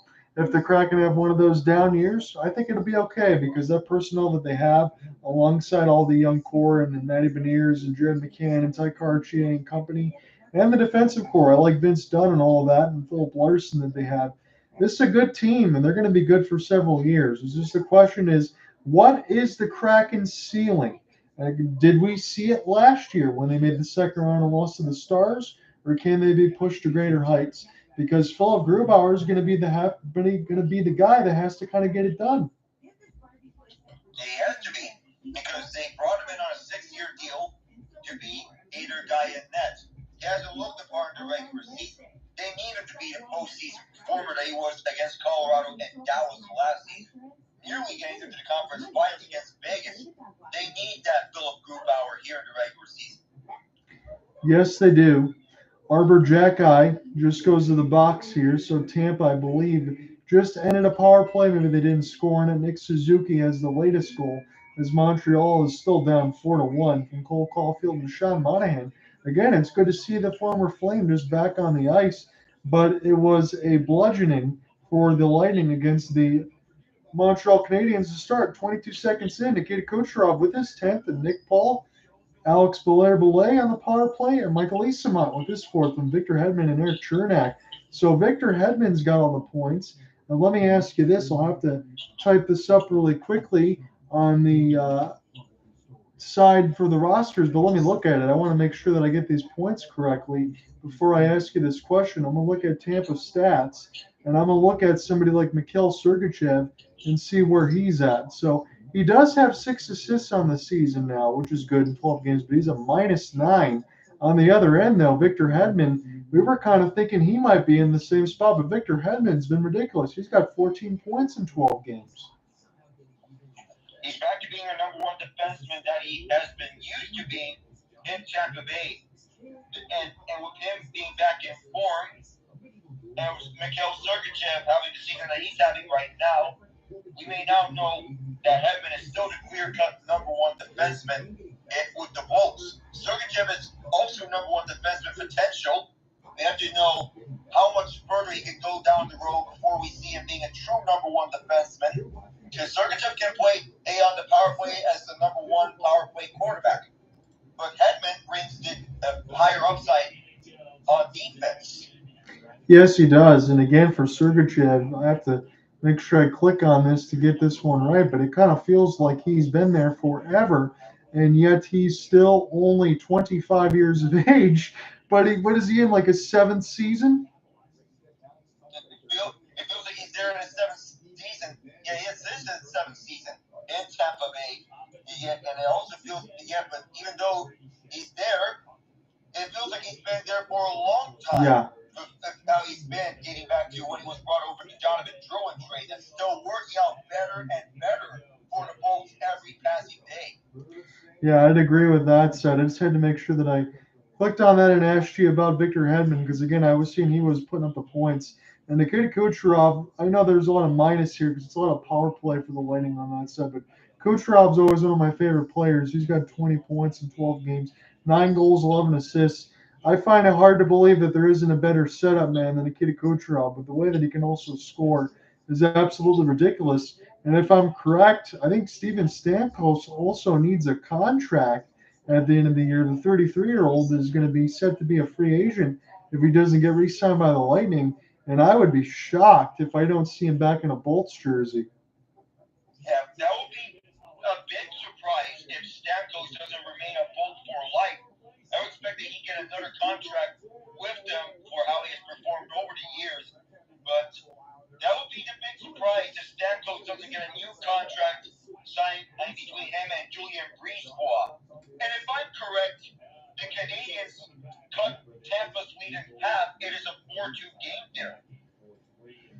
So not done yet. There's tons of time. Looks like 10:40 left in the third.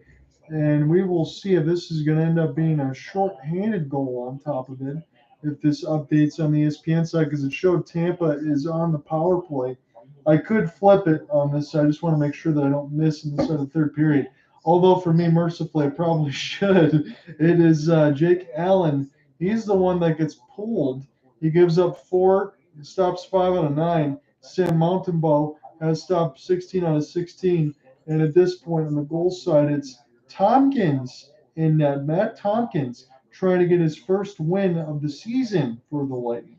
Oh, that's a name that you never expect to be in an NHL roster, but given Andrei Vasilevsky's injury, that elevated Tompkins to being the backup. He was previously a first stringer before the Vasilevsky injury, right behind Jonas Johansson. The initial plan, had it not been for the signing of Johansson, it would be Tompkins being the backup to Vasilevsky. And so far, Tompkins has played up nicely in these first 2 periods. Yeah, I really haven't had. Again, Tampa's record's 5-3-4. And like I mentioned in the first intermission, John Cooper wanted to see him get a little more finish and not lose an OT. But if I had to pull a question to Tampa fans, how do you feel about the play of Jonas Johansson and Tompkins? I think the fans would probably say they play pretty well, Alec. Yeah, they have to be pleased with what they have both brought out. And not only because of the defensive system, there's a new sense of confidence with them, with the new sense of environment on a perennial playoff contender like the Bolts. So again, they showed on the TNT side, will Detroit make the playoffs? Again, they have more people saying yes than no. I think that's going to be kind of a flip the coin decision. We have a couple more scoring updates. That goal that came across for Montreal was Michael Pezzetta, as it's 4-2. Arizona looks like they've tied it. Matthias Michelli with his second from Nick Bukestad and Travis Dermott at 6:06. Connor Ingram stopped 4 out of 5. Joy Decord, same thing. And we also have one more scoring update to pass along. Looks like the Preds have been opened up the scoring against the Calgary Flames there in the Saddle Dome today. Markstrom's in net. But Michael McCarron gets his first from Liam Foudy and Mark Del Gazio. I remember when Michael McCarron used to play on the Montreal Canadiens. Well, he was a reserve forward back there, but now he's going in and out with the Predators organization. Sometimes he'll be scratched, sometimes in the lineup as a fourth liner, and now he has the first goal in this match. Sometimes it's the guys you least expect that can get the goals here, and this time it is McCarron. I will say this, as the Preds sit 5-6 on the season, And I had to ask Cooper Hopkins on that. So I know you listen in on some of it of who's going to make the playoffs and who isn't. And I had the Preds maybe sliding in, but some things had to go right. What I think has gone right so far, I'm looking at this on the side of the screen. 32-year-old Ryan O'Reilly has 7 goals, 4 assists for 11 points. He's actually been able to bring some production. I know he had a couple down years with the St. Louis Blues, but it looks like he's fitting in with Nashville. That's the signing I love for Nashville. By bringing Ryan O'Reilly, you bring in that leadership, the defense, and the long-time experience that he provides. Not only that, but the Stanley Cup winning experience that he brought in from St. Louis onto Nashville. You have them play like champions. He wants to bring that championship experience to that Nashville team. The other scoring update, we haven't got to this one, but little trivia question. Who scored the first playoff overtime winner in this current iteration of the Winnipeg Jets? The answer, Kyle Connor, who has a power play goal for the Jets in this game is 3-1 Winnipeg at Enterprise Center. One of my favorites in the Ann Arbor, Michigan side for Kyle Connor. I am hoping they were saying a little bit of a homecoming to the Red Wings. That would certainly be a big boon to get somebody like that in the offseason, if that was even possible. But I imagine the Jets aren't going to let him go. It doesn't feel like the Jets are willing to let go of him that easy because he's been a mainstay for him. They want to get this retool, as it was stated, before the extension to Shifley and Hellebuck. They're going to keep Connor at all costs. So I guess my question is, I only have 20 minutes of pain left to go. I mean, unless you want to take this, Alec, but I think I'll just go ahead and finish this one off. I love the back of the mask for Jonathan Quick. That's kind of what happens when the Rangers score, and the hey, hey, hey, hey on the back of it. And Alec was able to call that 4 times as they're having the flag of no quit in New York. Right now, I kind of wonder if there's going to be some quit in Detroit in this game. And you're going to have to see if the power play is going to get things going. 0 for 3 for 5 shots. Honestly, it's hard to believe that they've had 3 power plays. They have a hard time even getting in the zone on half of it. But you've had the intermission to work with in the locker room on this side to kind of work to put pen on paper on this side and figure out what you're going to do. We'll see if they can execute. Wallman, touch pass. Here's a slap shot as this one gets blocked and picked up by the blue shirts. Now, this could honestly be a 2-on-1 pass across opportunity. Sauced out of the air, and Husso had to make a great save. You could kind of see that one coming as Alex DeBrincat will spin back around as this will be recollected by Dylan Larkin. Again, they were thinking he was going to have the off day with the bumps and bruises, especially on the backside, but he did play today, but the Red Wings are down 5-0. Raymond off the spin. He stays patient, plays it off the right side of the kick plate. Dylan Larkin pick it up and serve this one back to D for Wallman. Wallman now. Raymond, a lot of window dressing here. They need to shoot it. This one goes off the inboards, but Quick's got it. Oh, I don't mean just to be asking in a mean manner, but could that possibly be the play of the game for the Red Wings on that sliding save by Billy Husso? Because it was. I think I agree with you, Alec. That was probably the best one. And when you're talking about that, you're also keying in on a short-handed save on a Red Wings power play opportunity. That's not good when you think about it in the Red Wings side of it. Chris Kreider has 8 short-handed goals, tied for first in the NHL during his playing time on that side. Here's a bomb of a slap shot. This one goes way wide. Shayne Goistisbehere settle it back down for Daniel Sprong. Puts it around the inboards now, but the Rangers will BC pick this one up and send it back down the ice. In a game like this, you have to imagine you're just staring up at the scoreboard waiting for it to get to 0. That's just the way it is right now for the Red Wings. JT Compher gained the entry. Big hit. Will get out of the way of one of the Red Wings here. Now Moritz Seider has to go back and pick it up. There is some talking points in Detroit about Moritz Seider if he's going to be a second line or first line power play side. He doesn't really bring the offense. He brings more of the defense. And he does lose the puck a couple times. We did see that with some shorthanded opportunities. Husso had to save about 4 of them. As Seider will take a 100-foot slap shot. This goes in off the pads of Quick and quickly pushed the other way for Alexei Lafreniere. As this is recollected by the Red Wings. JT Compher now. As this goes near the right side of the wall. Spinning and falling down, I believe, was Clint Costin. No matter, though. Blue shirt's got it. Mixed in with the red pants and the red striping as Husso takes a look at it and is staying up, looking on the left side of the post. 17:25 left to go in the third. John Hunter with you alongside Alec Nava. It's a 5-0 lead. And the only thing with the Red Wings, this is a national TV game right now, so everybody gets to watch this at this point. Not good for what everyone's going to get to see and what they'll probably talk about in a couple hours. As this is picked up now for Vinny Trocheck. Already got a couple in this game, as Alec mentioned. He wants a hat. You can certainly get one. And you would see them rain down at MSG, no doubt about it. I love this building because it's one of the ones that's not sold out by a corporate name. Really one of the only ones that we got left. As this is sent back in now by Ben Sherratt. We will put this one down and across the red line. We will see if they're going to call an icing or they're going to wave it off. As Rasmussen trying to finish a check on Keandre Miller. But this is an opportunity for the Rangers as it's dumped down the ice off a flip. And Ole Mata will try to get this one off the backhand and absorb a big hit. Keandre Miller trying to pry this one loose. You really can't pinpoint a single thing that the Rangers did wrong in this game. And it's not just because of a 5-0 scoreline. They've really checked every box, and they've just bludgeoned the Red Wings team, and they've forced them to pretty much play their game. Great move toward the middle as they get around Shayne Goistisbehere, but this one is iced at 16-13. Well, looking back at what Will Coley has brought to the Rangers throughout this game, he checked up the boxes. He deflected a shot from Zach Jones from the left circle, and he's brought in some physicality. You mentioned that hit along through the benches on Shayne Goistisbehere just as he was trying to get a change, and he did another on Clint Costin before in this game. He has really looked good for the Rangers thus far, and he fits their system.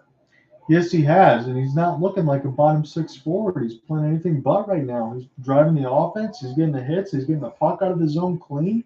Again, you can say that about all of these Rangers right now. They are just playing beautifully. Here's a drop, and toward the right side, Dot picked up on the high slide now. Schneider will send this one across. Be an opportunity for Jones. As this is played, VC going to take a shot. This one might have got blocked by the Red Wings that were falling down, and that was Malman to get a piece of it. But it's the Rangers now, as they'll put this near the right side blue line. Fire a chance at the net. It was a flipping puck, and Seider runs into Husso, and the play's blown dead. We're going to get a cross-checking penalty. I feel like this went off of, I believe, Seider may have gotten pushed, but we don't know. We're going to get the official call from here. But if anything, and with all the wars by these two teams towards each other after that, it feels like there's a little bit of frustration in Detroit's end from this effort. I know you may be people may be expecting this from a team that's losing this badly, about some frustration. I know the Rangers can attest to that with Jacob Trouba hitting Timo Meier in Game 7, but is the Red Wings getting another power play as Barclay Goodrow gets called for cross-check? So this will be, let me make sure that I counted correctly, the 5th power play opportunity for the Red Wings. Again, the way they started the year, especially against the Flames, they were untouchable. Here's a couple of touch passes, and David Perron got denied at the doorstep by Jonathan Quick.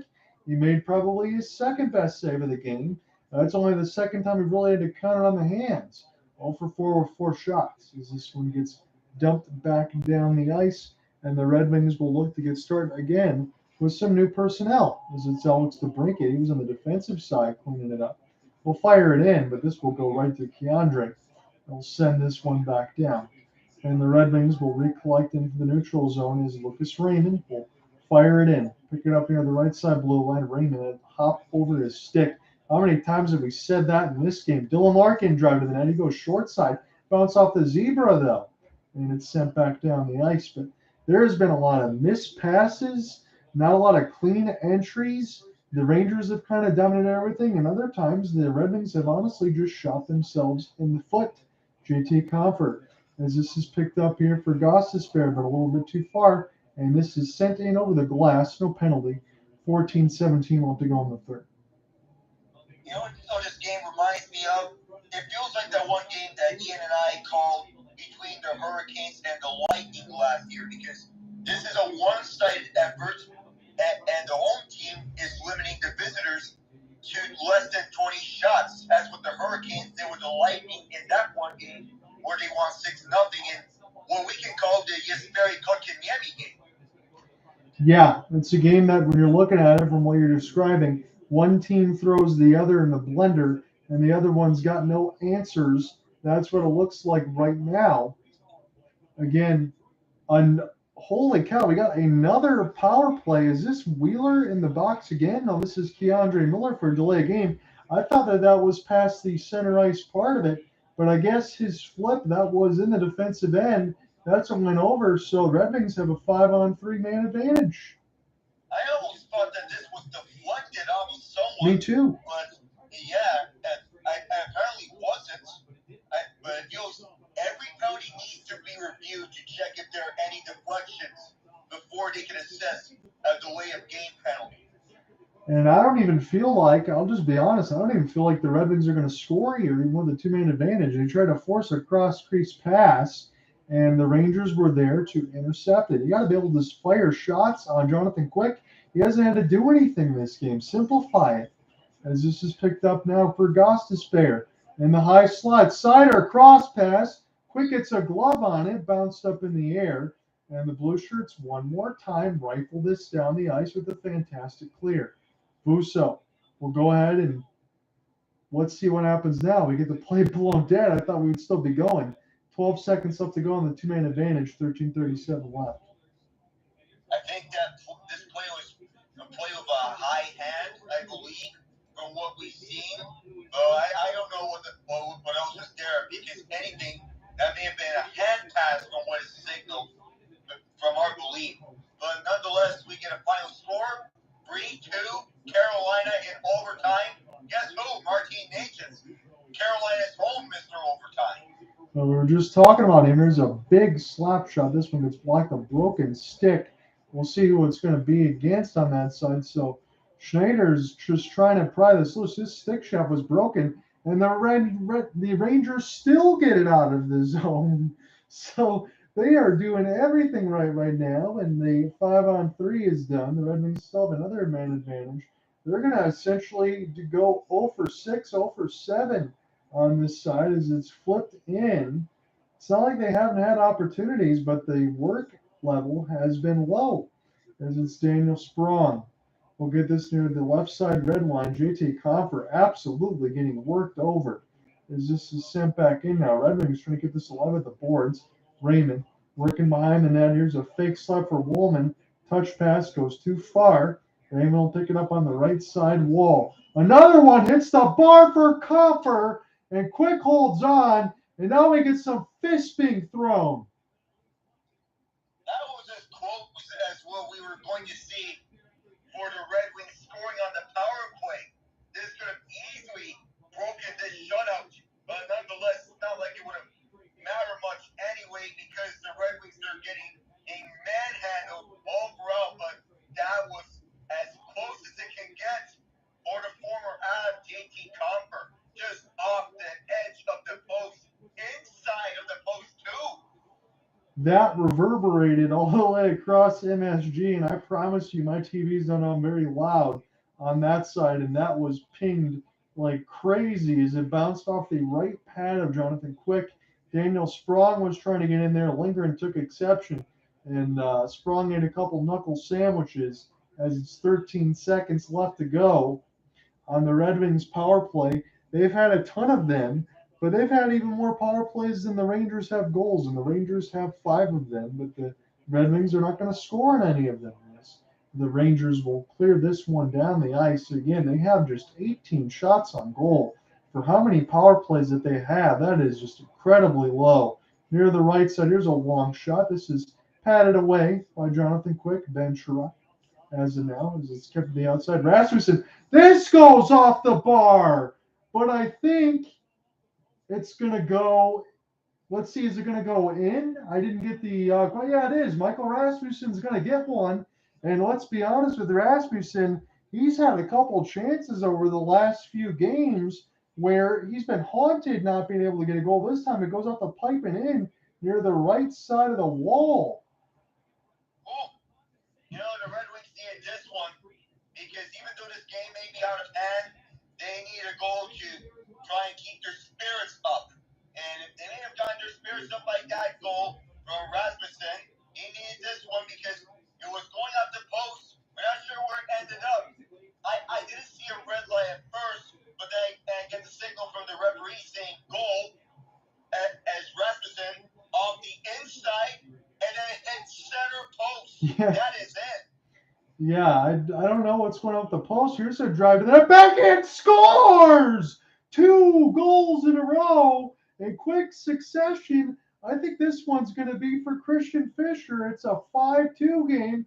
There is a lot of, that's Clem Costin, excuse me, a lot of time left to go here, and the Rangers need to pick it up now.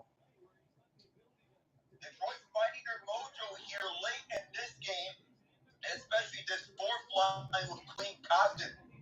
Brought over from Edmonton in the Kyle Yamamoto trade. Yamamoto subsequently bought out, signed by Seattle, but Costin picking up where he left off in Edmonton on this fourth line for Detroit. Didn't get a lot of opportunities with St. Louis, but now he's finding right opportunities at the right times. 2 goals and a trice, as Peter Drury would say it, with the English Premier League. But man, Detroit has turned it on here in this third period to get some confidence back. Question is, how late's it going to be? Imagine this game's already done, but if you're the Rangers, you don't want to have another one of these in the next 2 minutes, because then all of a sudden this might become a game. Don't think it is just yet, though. David Perron picked this up off the backhand, but you had Michael Rasmussen and Clem Costin, 2 players that you wouldn't expect to score, as this is a race right down the middle of the ice, and that one goes wide. This game is really opened up now. Red Wings can't afford to have that happen anymore. As Alex DeBrincat will put this one for Ghost and put this in across the red line. So it is 21 shots now for the Wings to 29 for the Rangers. A couple quick goals and a finger snap. As this is picked up here, Mika Zibanejad off the touch, Kreider, and that one almost could have rang the bar. As the Rangers are getting some chances right down the middle, so maybe it's all out attack at this point, as the settings are all the way to the right at this time for the Red Wings, as it's picked up here for Keandre Miller. We'll jump this one back for Jacob Trouba. Game entry and across the Rangers logo on the right wing side for Mika, as this is dumped back down and across the red. The Rangers have looked to settle this down a little bit, and they really needed to. Don't want to give up any more quick goals, as this is picked up now. For the Rangers to put this in across the wall, Panarin. Send this to D, a 1-knee one-timer from the right side point, as this might fall back to the red man. Play this in behind for Alexei Lafreniere behind the cage. Rahuso, here's a sauce pass and a cutting Keandre Miller. That would have been a gorgeous goal. Lafreniere able to win the battle against 3 Red Wings. JT Compher is going to come back and provide support. And the Red Wings will try to get this up now. Daniel Sprong has this sticked away nicely by the Rangers on defense. Settle back down for Seider and Petrie. Don't know if I like that defensive pairing. I'm just being honest. But I'll throw that one in for Daniel Sprong. Daniel Sprong behind the cage. One of the Red Wings almost pulled a tires. Bounce off the skate. Loose out in front. And a chance for Kopp as this one gets saved by Quick. That could have been a 5-3 game. He was wide open. As this is picked up now for the Rangers. Cutting chance for Lafreniere. Rangers might get this one back. It's bounced up into the crease. Somebody falls into Husso's lap, but we play on. It's Jeff Petrie. Man, this game has gotten crazy. Petrie, long shot, 5-hole, canceled off by Jonathan Quick. Clem Costin can't locate it, as the Rangers will go ahead and pick this one up. The clock is not the friend of the Red Wings right now. Again, a couple quick goals, but they need to answer here probably within the next 40 seconds if they want to even have a chance at this. Here's a race. Clem Costin centered out. Big save by Quick. Here's another one. Saved by Quick. Stopped by Jonathan again. 3 in a row. Getting the bulk of the action here right now in this third period. This is where things are getting interesting. Without the Rangers been playing in the first 2 periods, they see if they can continue to play a full 60-minute hockey game. It feels like they got their foot off the gas pedal just a bit, but they're still playing just enough to maintain this lead, even though they allowed 2 goals in 20 seconds. They're just doing enough to preserve this lead the rest of the way. That's what it feels like to me, Alec. I think you said it perfectly on that side, doing just enough. But again, we talk about the full 60 minutes and how important it's going to be. Look, I'll give the Rangers this. It's hard to play that good for an entire 60 minutes, but I definitely can tell that they let off the gas a little bit. And if they give a couple more chances, I don't think the Red Wings are going to score five, but I think this might turn into a 5-3 game, possibly 5-4 with a net pull if this keeps up. So this is a good TV timeout for Peter Laviolette and company because they got to be able to make sure to clean some things up, to be honest. You want to clean things up if you're Peter Laviolette. So you want to take the time in this TV timeout if you want to recollect yourselves, group together. So use this as a de facto timeout to get together and clean things up on your defensive side because on the defense, you're still strong units, even without Adam Fox, who's been the driving force of this defense. But Keandre Miller and Erik Gustafsson have both stepped up their games in the absence of Fox. And so has Zach Jones was recently called up in the absence of Fox. Yeah, Zach Jones has been honestly unbelievable the way that he's skated.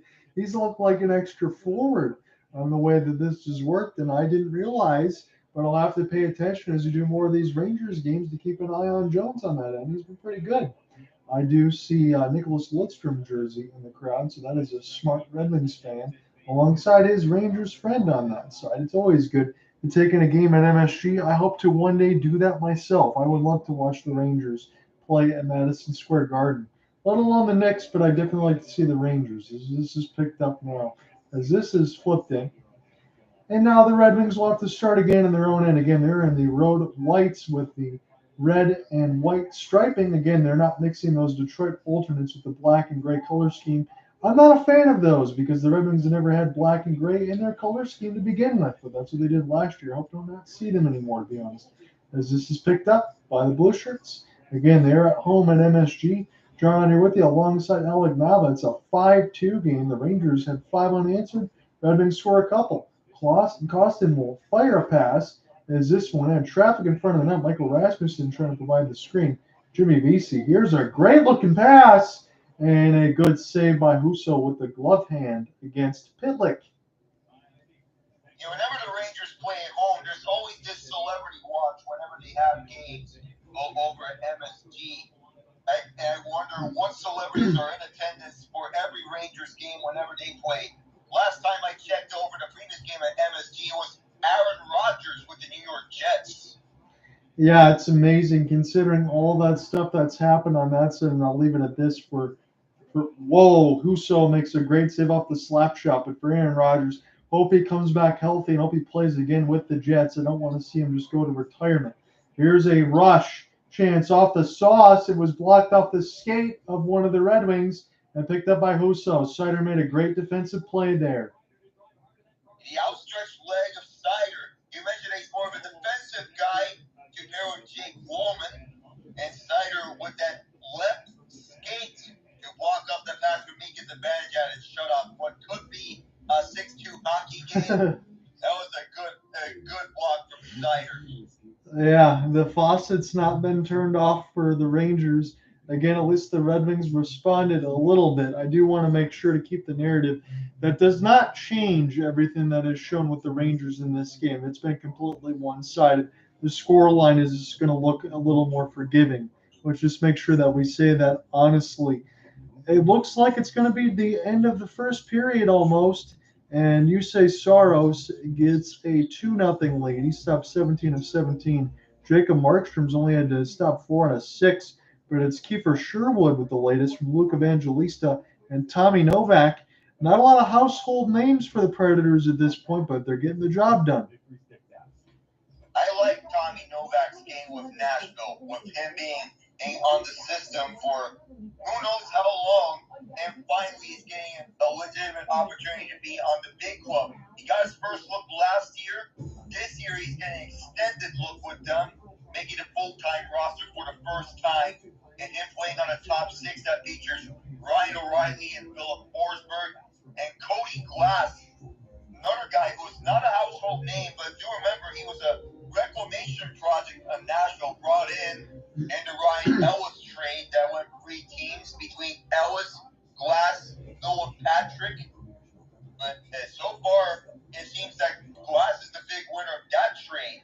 But for Novak, Glass, and Luke Evangelista, Nashville's prospect system has silently been looking good. Yeah.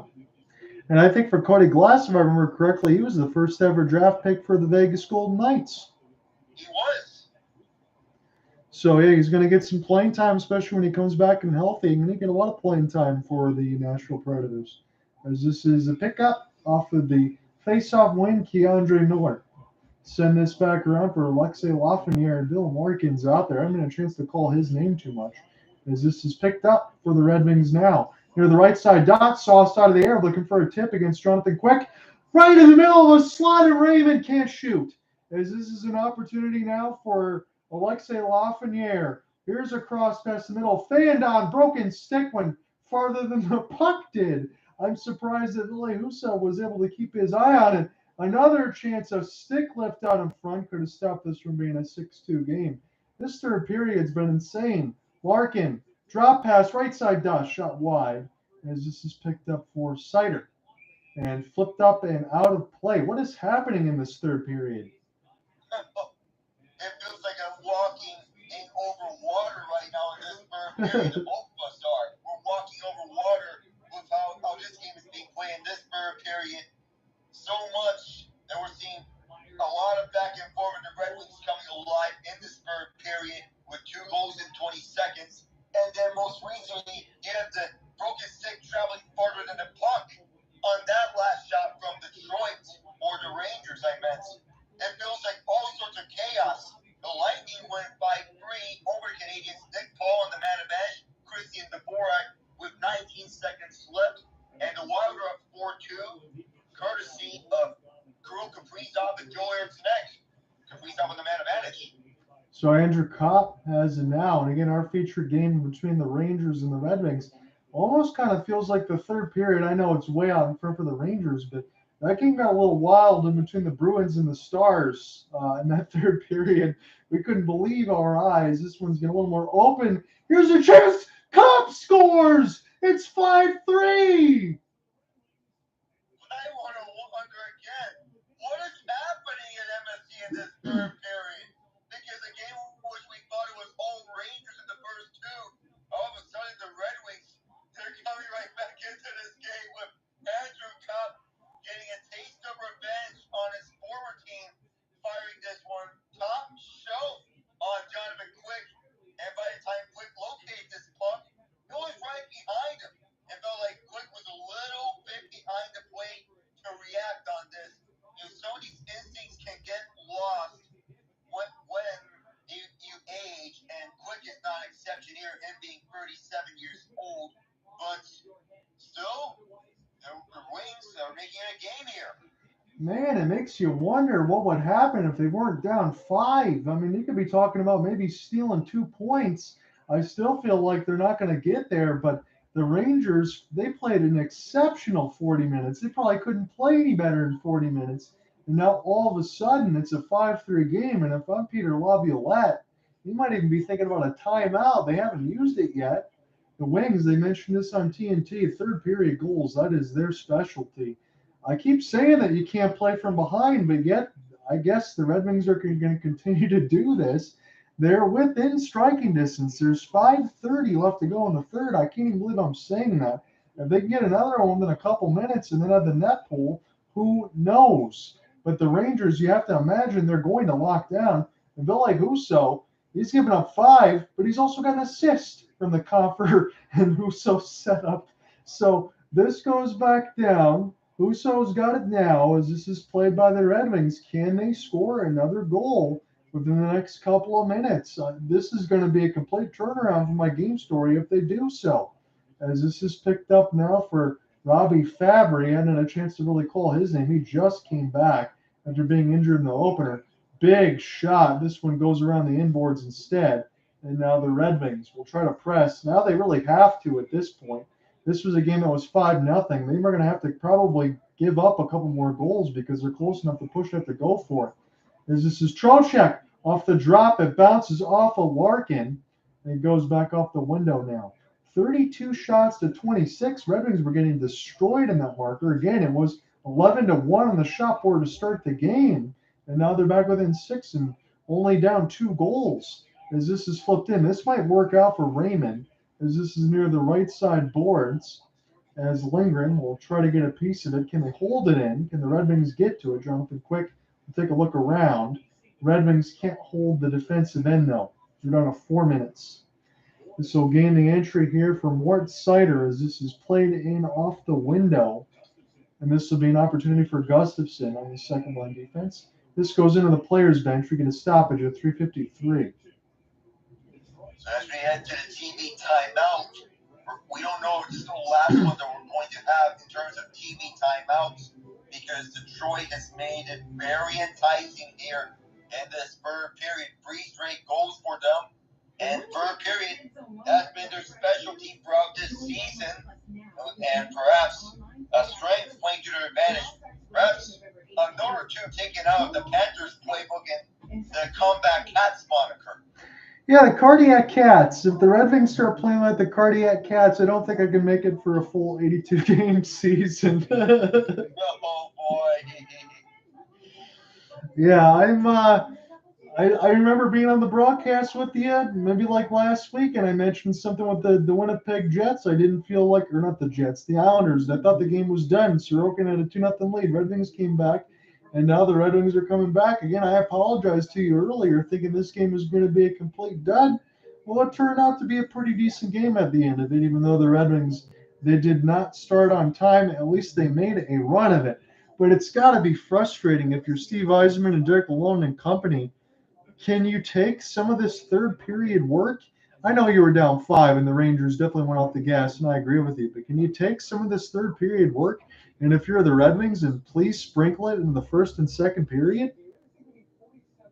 Yeah, it feels as if you're playing from behind for most of this game, especially how it started with the Rangers getting 12 of the game's first 13 shots, and then the Red Wings come out firing on all cylinders in this third period, and what's been their big strength throughout the season. And a 100-plus foot pass from Fischer all the way to the far side force, I believe that was Fischer, who set up Andrew Compher right in front for that most recent goal. He's back on the ice. This feels like another one of these games where Detroit is utilizing their strength of playing in the third period to their advantage. Well, again, I know I mentioned this, so this is why I laughed to myself on this side. But really, Usos, people get angry and say that he's not really a primary goaltender. Well, at least he just threw a 100-foot dot and got an assist. So that's got to feel good for him on that side. He hit that with the paddle of the stick, as this one is sent in by Kreider. Picked up now off the backhand, and the Red Wings have it Daniel Sprong. So look to push. Red Wings do have time, but they probably need to get one within the next minute or so and try to make this a 5-4 game. Again, it was 5-0 Rangers. I can't say that enough. Here's a stick chop, and this is going to negate a 2-on-1. Blue Shirts will instead just take the change. Here's a 100-foot pass. It bounces off Cobb. This gets the defensive zone of the Blue Shirts. But they'll try to start again right to left. Red Wings have to forecheck, as I mentioned with Alec. They might have to give up another goal or two. They're going to have to press for offense because this game's close enough now where they could actually get into a hunt, maybe even steal a point in a game they had no business doing so. Where this is picked up for Daniel Sprong. So Ville Husso, he's leaving. And they're right in front of the defensive side, so this could easily be a 6-3 game, but the Red Wings have to go for it at this point. They're going to try to gain the entry now. This is picked up off the backhand, almost a tripping, not being called. Rangers can dump this right in the empty net. This one will go wide. And this is going to be a call, and we'll see what it is with 2:38. So nothing doing there for Jake Woolman in terms of tripping, because we almost thought that there was going to be a tripping call against Woolman. I guess that's not the case. Now we get back onto the New York zone, where Detroit will have a face-off this icing after Will Cully missed the net off this forecheck. Gotta tell you, the Red Wings are very fortunate to not be called for a tripping, because that was right in front of the referee. That seemed plain as day. Larkin, gotta want to draw here. He does, as this is near the right side wall. Empty net, Red Wings down by 2. It's 5-3. Raymond fires it way wide. This will work as a clear for New York, so they can take some personnel changes. We're not at 2:20 left to go in the third, and I can't believe I'm saying this, but it's a 5-3 game. It was 5-0. Rangers still out front as this is picked up for the Rangers. They cannot clear, but the Red Wings fumble. This could be another opportunity for a long flip. They'll get this near the right side wall. Rasmussen, they can't win the battle, the Rangers, and now the Red Wings gain the entry near the right side wall. Rangers, all they got to do is close the Red Wings off a little bit and finish this here. As this is flipped all the way down the ice, this will be blown dead against the Rangers. Another offensive zone draw coming with 148.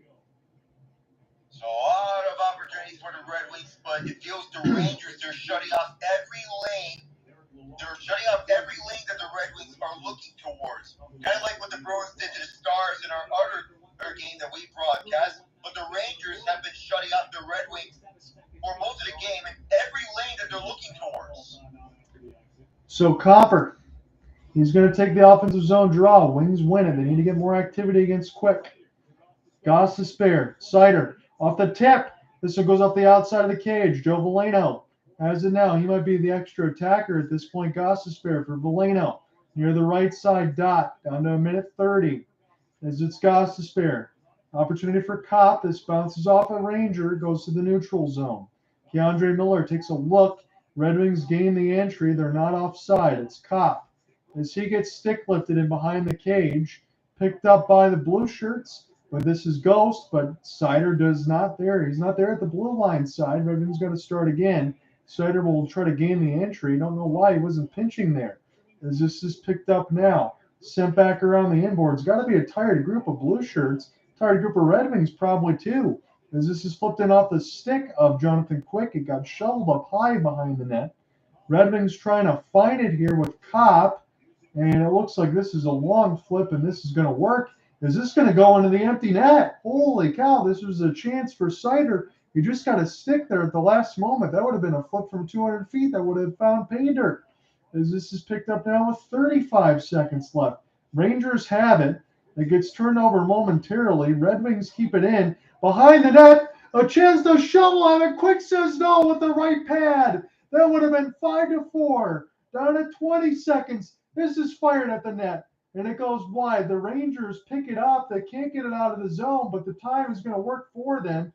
It gets flipped. It's a rolling puck. Red Wings are going to run out of time in this game, but boy, did they make it interesting. As this goes back around the inboards, the Rangers win this one 5-3, but it was 5-0. It's 5-3 now as it ends.